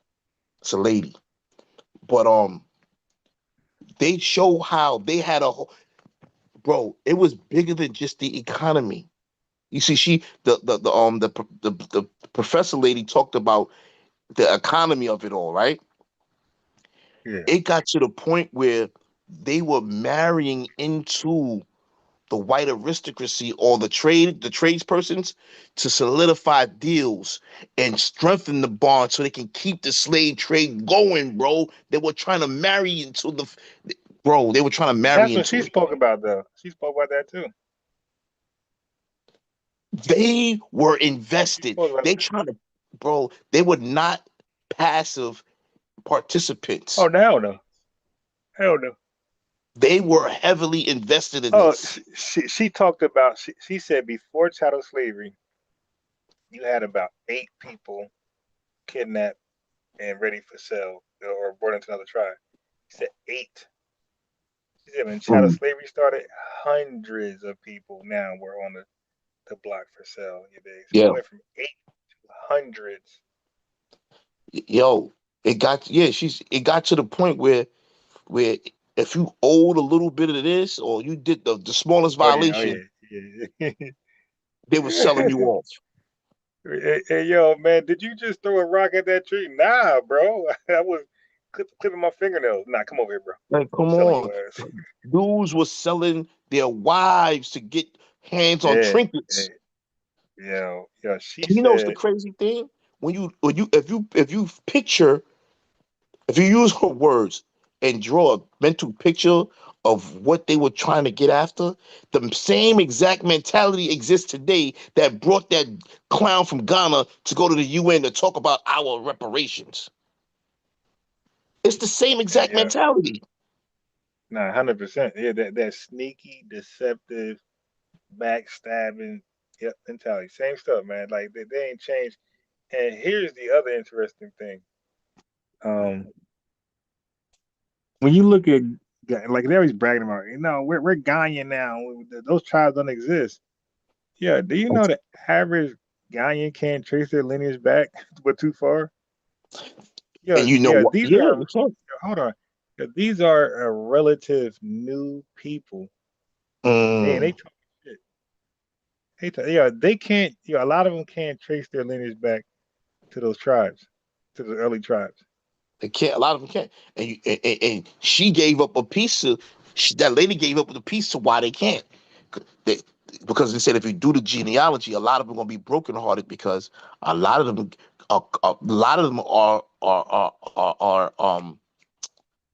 are victims of the internal slave trade they had. Right. A lot of them are mixing. They start mixing. Yes. So they can't trace you. No, now because you over here now. Man, you don't have a genealogy over here.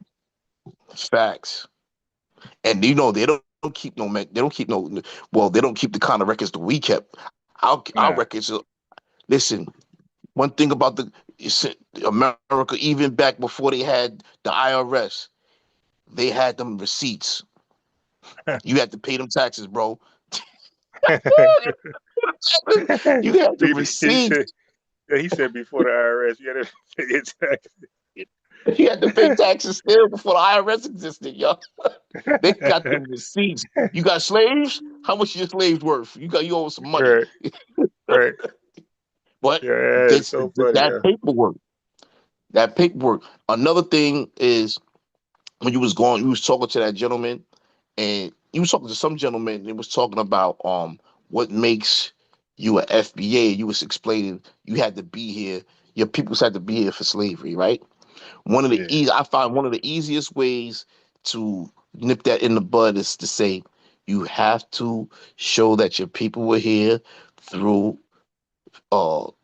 chattel slavery, and the first step is being able to trace your family back to either the 1790 census or the 1870 census. One of the two.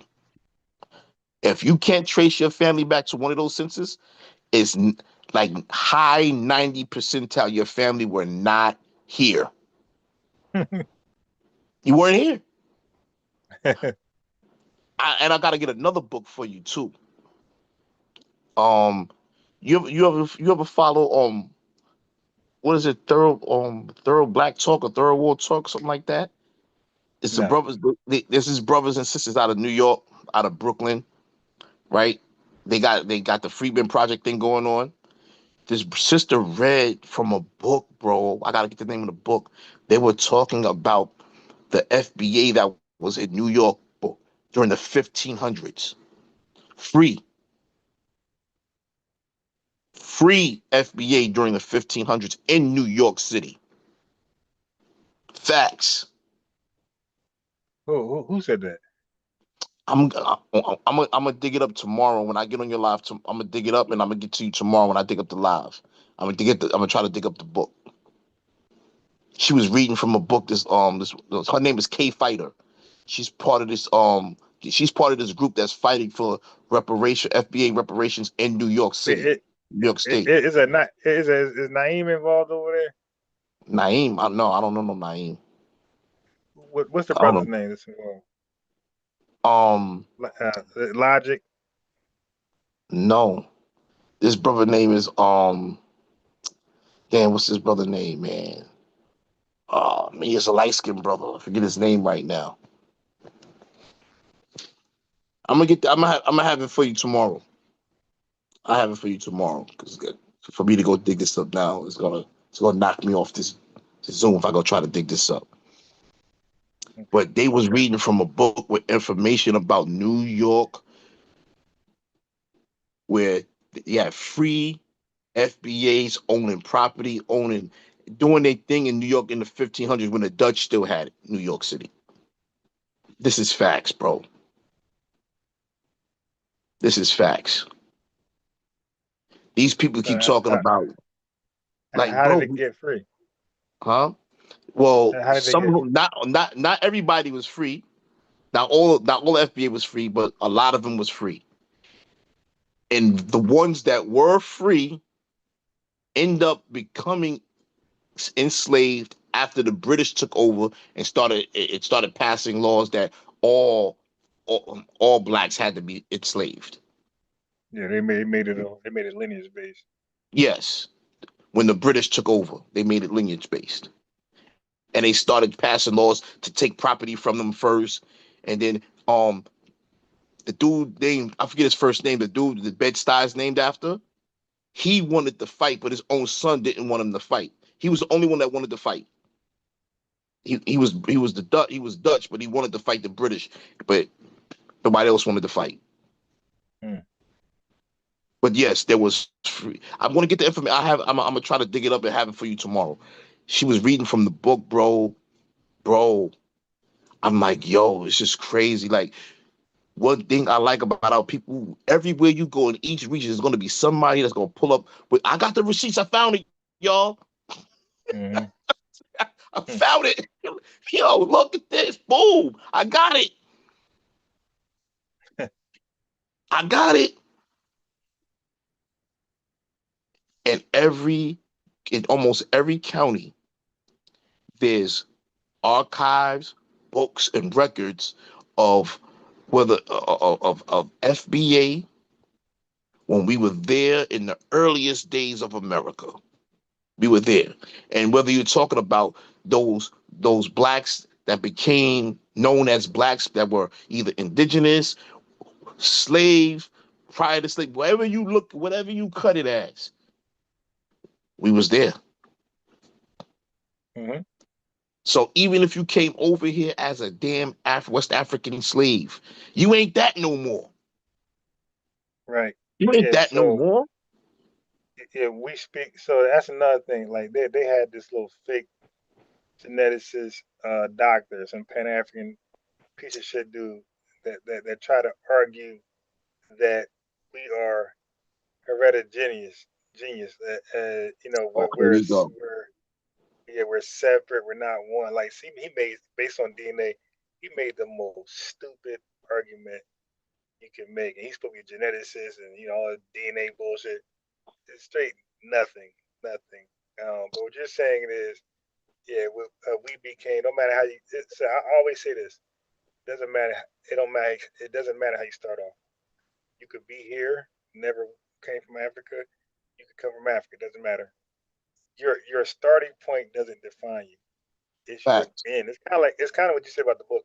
Your starting point doesn't define you. It's how you ended up. That's a ended fact. up going through ethnogenesis, and the end up is the homogenous people we became. So Tariq Nasheed used the cake analogy. He said when you put eggs and batter and water, you don't say, "Look, this is an egg." Facts. No, it's not an egg. It's not sugar. It's not oil. It's all together one new thing. Everything that's added in is no longer any of those things. You can't identify those things at all in that batter. Yeah, facts.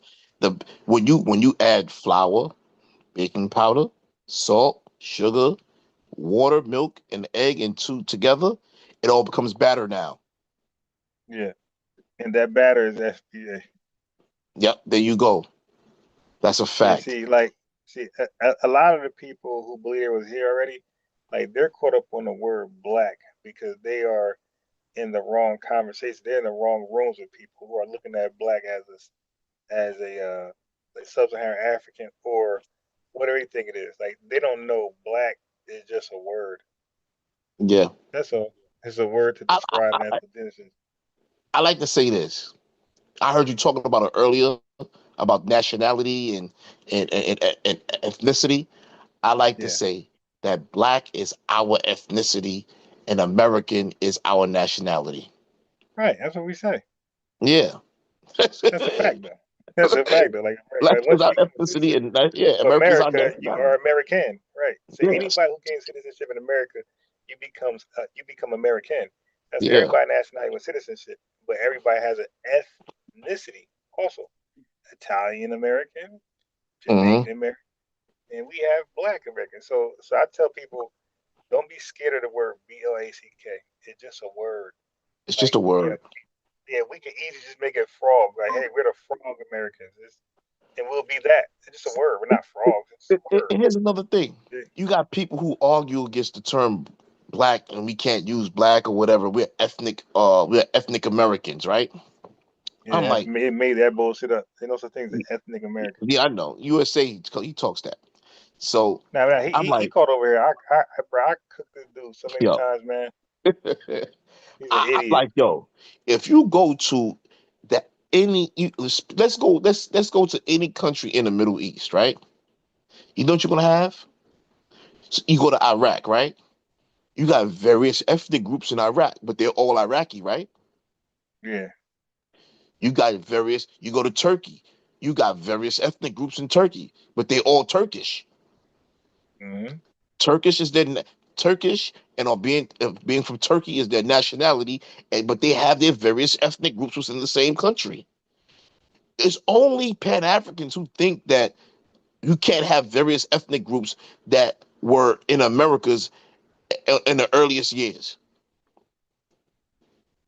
Yeah, because they want to pitch that ACS white supremacist stuff and say you're African, so you can get deported back to Africa and be stuck in Ghana like old boy. Bro, they're starting to come out to tell the truth about it. Their history. Only people who are still trying to sell. The lies stop. Yes.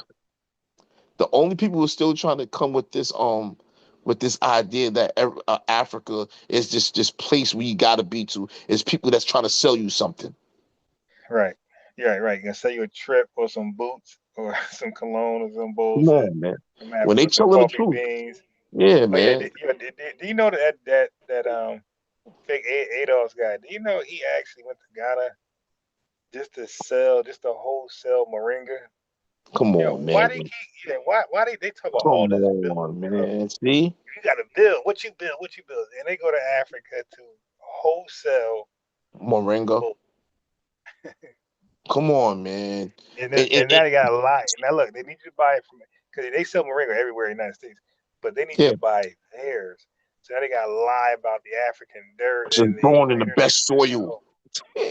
Like, they tell you, like, look, oh man, I gotta get that video. I need that video from you when you had Lumumba up there. That video we had was Patrice Lumumba, and when he was talking about how, I don't remember having him. I thought you was playing a video with Patrice Lumumba. Who was that? I swear that was you that was playing that. Really? That was somebody else. That must have been somebody else I was watching. But there was a video where somebody was playing Patrice Lumumba, right? And he was talking about how Africa doesn't produce shit really. For themselves. And how they don't even feed themselves. They got to import most of their food. Damn. The agriculture sucks. Oh, really? On a large scale, industrially. Industrial agriculture in Africa sucks. If it's not somebody else coming in to build the infrastructure for their agriculture, they don't got nothing, bro. So my thing is this: all you scholars, all you engineers, MIT, and you got to build as Pan-Africanists. Why you ain't going over there to build the infrastructure? Why you want to tell us moringa and coffee and trips instead of going over there and getting into the agriculture, getting into the mining and trips? Yeah, these guys would tell us, well, you got to build what you ain't build, and my response is, dude, I live in a first world superpower, richest country in the world. Everything's already built. What the hell am I at? We got everything. You want to build? You take your ass to a country where they ain't got shit, and that's what you're talking about. Go what people already building. Over there. What you think you got the microchip? What you think you got the GPS?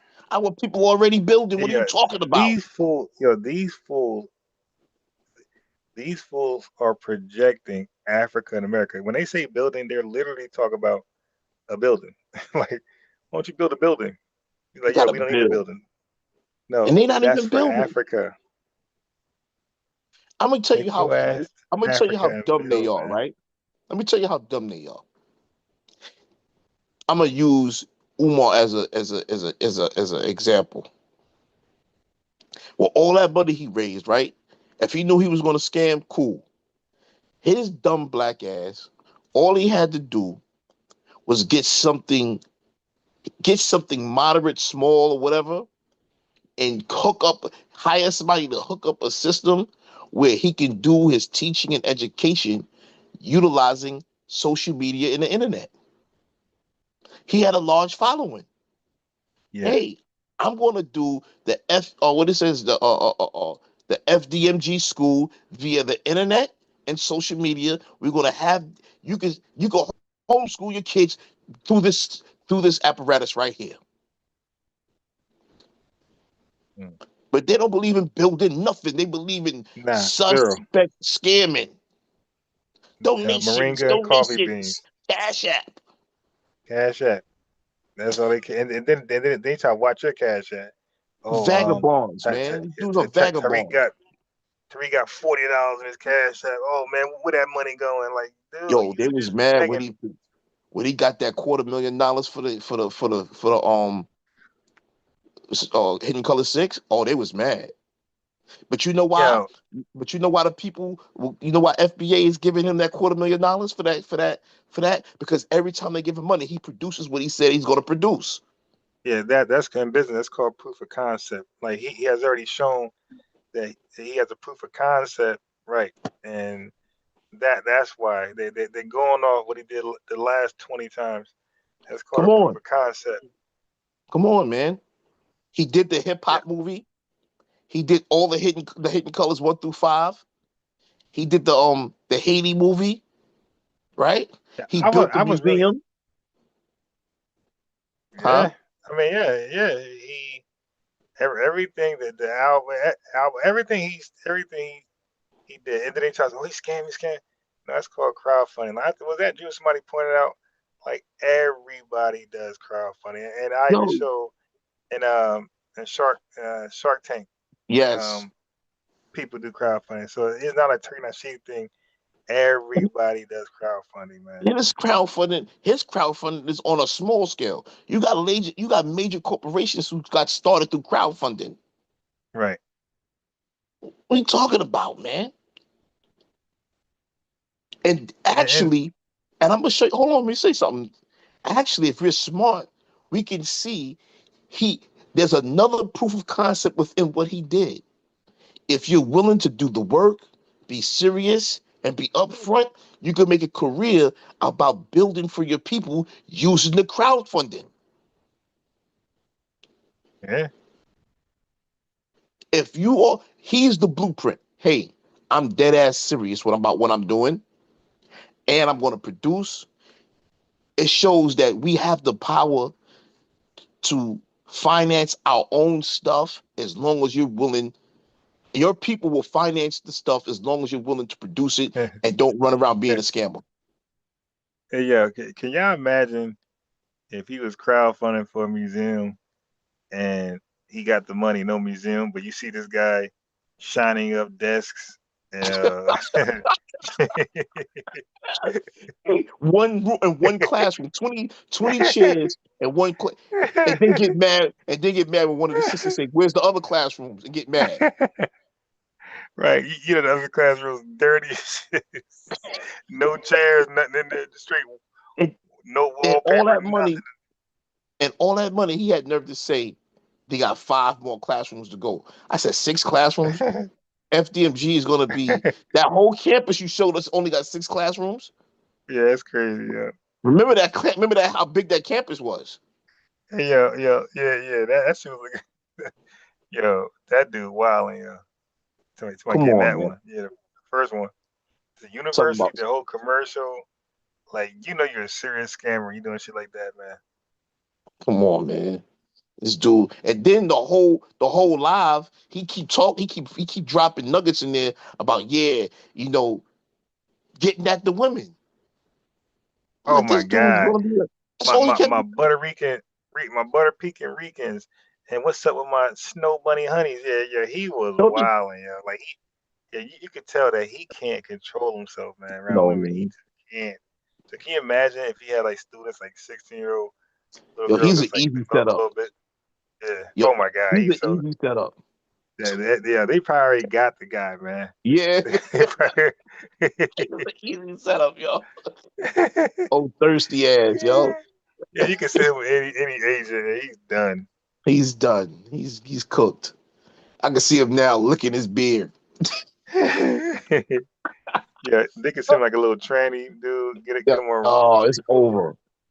It's over, bro. It's over for him, man. He's still trying to push this. Yo, man. Listen, man. But yeah, instead of being smart and saying, maybe Brother Tariq, maybe he's on to something. Hey, What is it we want to put together? Oh, not just that.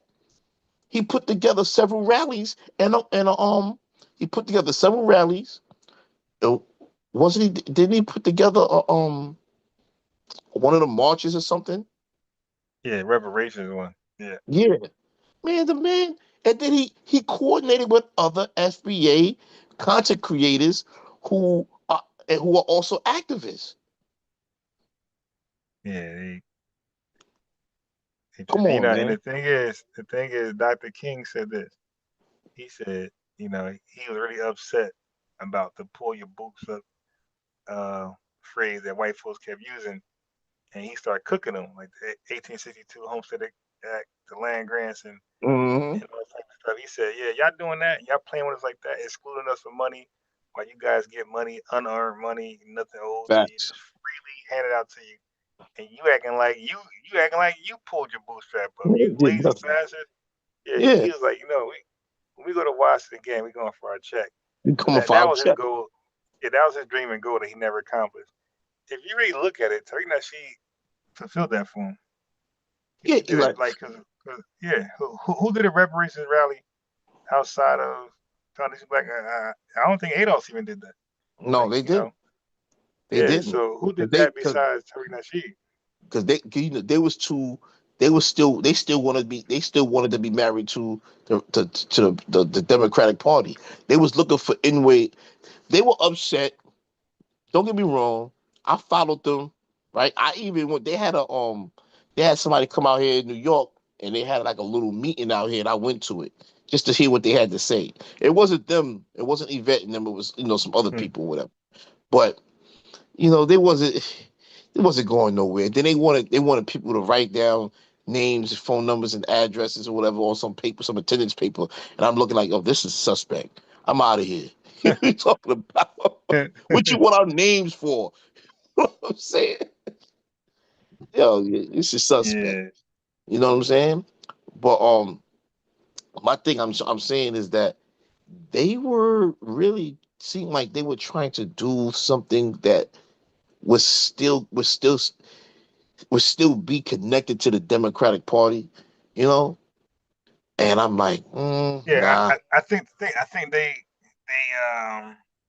trying to get some something done. You know, Yeah, I think they thought they could leverage some stuff, and the yeah, Democratic Party yeah. would give in to some demands, and they underestimated Democratic Party hatred for Yes, Black yes, Americans. yes. It's like, I mean, they found out though really quick. They're like, okay, They all want right, to this cut ain't that gonna work. umbilical cord.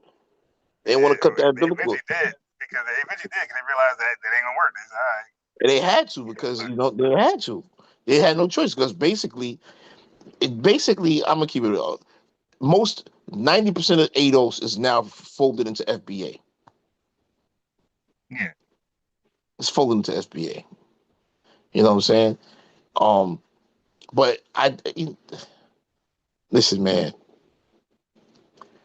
Delineation, right? You used the word earlier, desegregation. No, disaggregation. Yeah.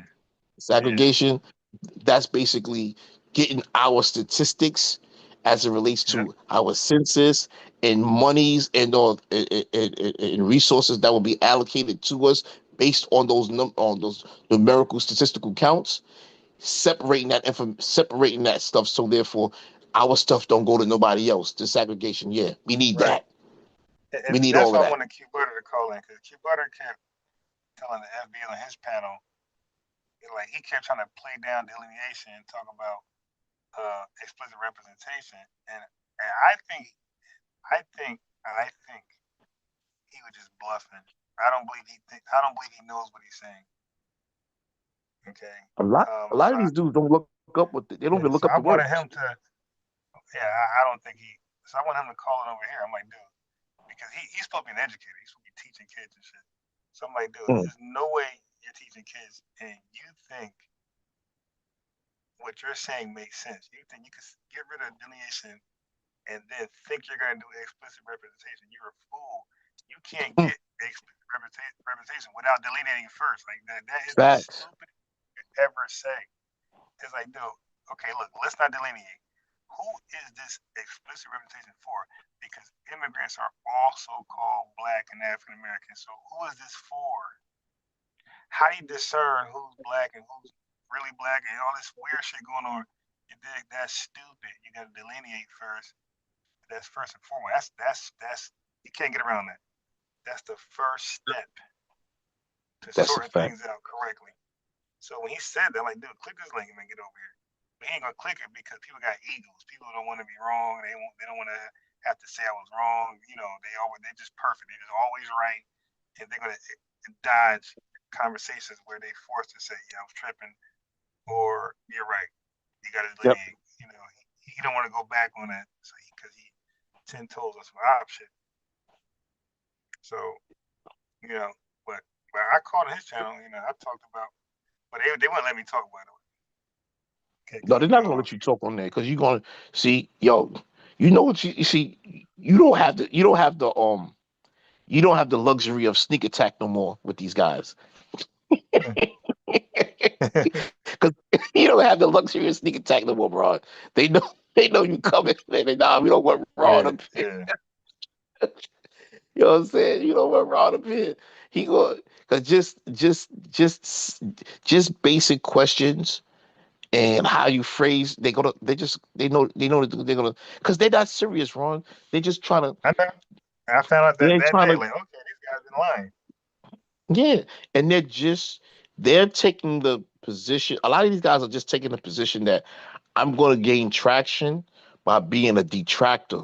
So therefore, it's basically rage baiting, I guess you want to say what that would be, to try to get views off of rage baiting, you know? Yeah, right. But I seen I don't know if you follow this guy Water God. He had a I've been watching some. Yeah, like he popped up in my feeds. So he had a video up there. I didn't watch it all, but I wanted to recatch it. He had the guy the viral way. I think he had Teddy Ruxpin the viral way and somebody else. and basically, I guess the video was basically about these guys. No, I think it was a live they did about them. These guys are really suspect because, like the guy viral way, he's a gangbanger, right? Yeah, that's the most. Yo, he is 100% an agent. Yo, because revenue is more legitimate than that guy. Yo, this dude's a gangbanger. What in a dumb one is that? Yeah. What the fuck? Like, you don't fit in this conversation. You're a gangbanger, bro. You are a Long Beach gangbanger. You cannot sit up here and tell me, huh? You know he called in over here? He called in over there? Yeah, over here, yeah. I didn't know he called in with you. Yeah. It's in the archive. Yeah, I beat the living shit out of him, but I already told his crew because his crew was on a platform. I said, "Yo, dude, your man is dumb." And they said, "We know." He said, "Yo," they said what you said. Yeah, we know he a gangbanger. He don't do this. I said, "So why he in our space then?" I said, "I'm not in the gangbanging space." You know what he's trying to do? There are several gangbangers with podcasts in LA now or California, period, right? He's trying to find a space to land in that to make some money, to make some money. So he's figuring he's going to get in this space. But here's the thing where you messed up about getting in this space. You cannot criticize Tariq Nasheed and FBA when you've delineated on a negative way because you either participated in or promoted the destruction and the unaliving of your own people. Yeah, as a gangbanger. That's one. And number two is you can't get in these spaces if you're dumb. But this is why you got these Dr. Ruxpins and this guy, because this is a smart space. You got to be somebody who's a reader, who knows history and knows politics. Like, you can't be stupid in these spaces. This is why the revenues don't last. Jamaican Dream last because you can't be stupid. And the guy who called in, you can't be stupid in these spaces. Like, you'll be squeezed out really fast, really early. And you know what's too? You know what is crazy? It's almost like a lot of these people be dumb and arrogant simultaneously. Like they're arrogant in their idiocy. Like, I'm the biggest idiot and I'm arrogant. Yeah, and I'm arrogant in it. And I know nothing. But this is Dr. what they think. Rushman had a nerve to get that guy some credit. This is how you know how desperate they are. Viral way? This dude, Jamaican Dream. Nah, Dr. Rushman gave Jamaican Dream some shout out credit. This is how desperate they are. Jamaican Dream says systemic racism does not exist. Yeah, I remember that. That was his early argument. Okay, so who can ever respect somebody Yeah. who denies the systemic racism is what got us in this lopsided position today? So when you deny systemic racism, at that point you're just saying we're just lazy animals at that point. You know what, too, Ron? So how do you shout out somebody who just kind of believe we're just lazy animals? But was it? Here's the thing, right? Think about that. He said, think about that talking point. A lazy animal, right? Yeah. Well, if you don't believe racism exists, right? How could you be isn't that against the grain of what Pan-Africans believe? Wait, what's that? You said Jamaican Dream doesn't believe racism exists, right? Right. But most Pan-Africanists believe they're fighting white supremacy. Yeah, no, he's not a Pan-African. He's a Republican conservative. Oh, come on. Oh, come on. You know, he's on his knees. That's what he is. That's what he's doing. He's over here on his knees. Wide open. Yeah, thank God you let me and my people come over here. Yeah. That's what that is, man. That's what that is. Oh my God, man. This guy is ridiculous. And he's the type of person. I don't even like that guy. I'm gonna keep it 100 because I done went back and forth with him, but I don't like him. He's the type of person, no matter what, you could show him a fact, right? He's not gonna deny the fact you showed that you introduced to him. He's gonna try to find another fact to try to see if he can nullify your fact with his fact. Yeah. That's what he's gonna do. It's like you ask him, well, which fact is fact then? Yeah, you see what I'm saying? Like, yo, so okay, he's gonna be like, I'm smart enough not to fight against the fact you showed me, but after you show me a fact, I'm gonna go research to see if I can nullify it with another fact. That's the type of guy he is. Nah, I don't like that guy. No. Yeah, no, and that's what revenue does. Revenue, same tactic. You give him a fact, he'll look it over. Okay, well, what it's next? It's on to the next. It's like, so we're not even going to acknowledge that at all. It's just an L. And like, no, I can't do that with you, revenue. You gotta get off. Yeah. I gotta take it down, brother. I gotta go to work in the morning. Yeah, me too. I gotta do some things myself. But great call. You actually saved me, really, because the videos I was gonna play, I was looking at the time. He's like, it's gonna take too long. One was 3 hours, the other was 2. So I would have never got through those. So that's perfect for tomorrow. All right, brother. Better content for tomorrow. All right, man. Thanks for calling in. Copy that. You say the last, and now we got the videos for tomorrow. It'll be better because I was gonna fall asleep. We're gonna be up watching it together with live analysis. All right. Don't miss it. You're gonna like it. Everybody gonna like it. What time you going live tomorrow? So I'm gonna go to the gym. So probably 12-1. All right. Not 12, but like 1 or 2. I bet. I'm looking out for it. Yeah, because I'm gonna be after I leave the gym. All right. All right, brother. All right. Peace. Bro, thanks. What's the other guy? The other guy who called in, he calls so Morocco drama. He called in before. He be recording whatever, trying to record me and go live on his channel and remix stuff, edit stuff out. Because nobody can upload my conversation and then pretend it makes them look better and me look bad. So I don't even care if people record. Like, so you're just gonna record me kicking your ass and put it in your channel, and the whole world gonna see me kicking your ass from your channel. So they they'll be forced to edit, crop, and change it around where to make me look dumb. That's the best they can do.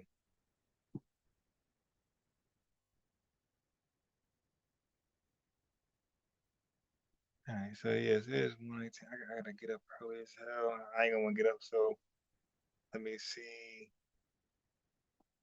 Here's some family. I'm gonna play. I think it's better to the videos tomorrow. But you guys been rocking with me the whole time. I appreciate you guys. I see, like you guys really been here almost the whole time I was live. So y'all gonna appreciate the live tomorrow when I cover the British tethers versus the FBAs. That's a good debate. And I think a sister did a panel where she debating tethers too. FBA sister. That might be another good one. Yeah, so family, tap in tomorrow. Subscribe if you haven't done so. Like the video. Click notification bell so you can check the live out tomorrow. You're gonna like it because these were some disrespect. I watched some of it. I watched a little bit of it, but these were some disrespectful British people, man. Highly disrespectful. So you'll appreciate that live tomorrow. Thanks for super chats. You want to support the channel? I'm not Umar. If you send $1, I'm not gonna say make it 10 or 100. It's $1 is everything. You feel me? So the Cash App is $unbiasedron. All support is appreciated, whether it's super chat, Cash App, or just a like, subscribe is also good. You dig? So anyway, family, peace. We out. Have a great night. I'll see y'all tomorrow. You dig? And let me close this baby out.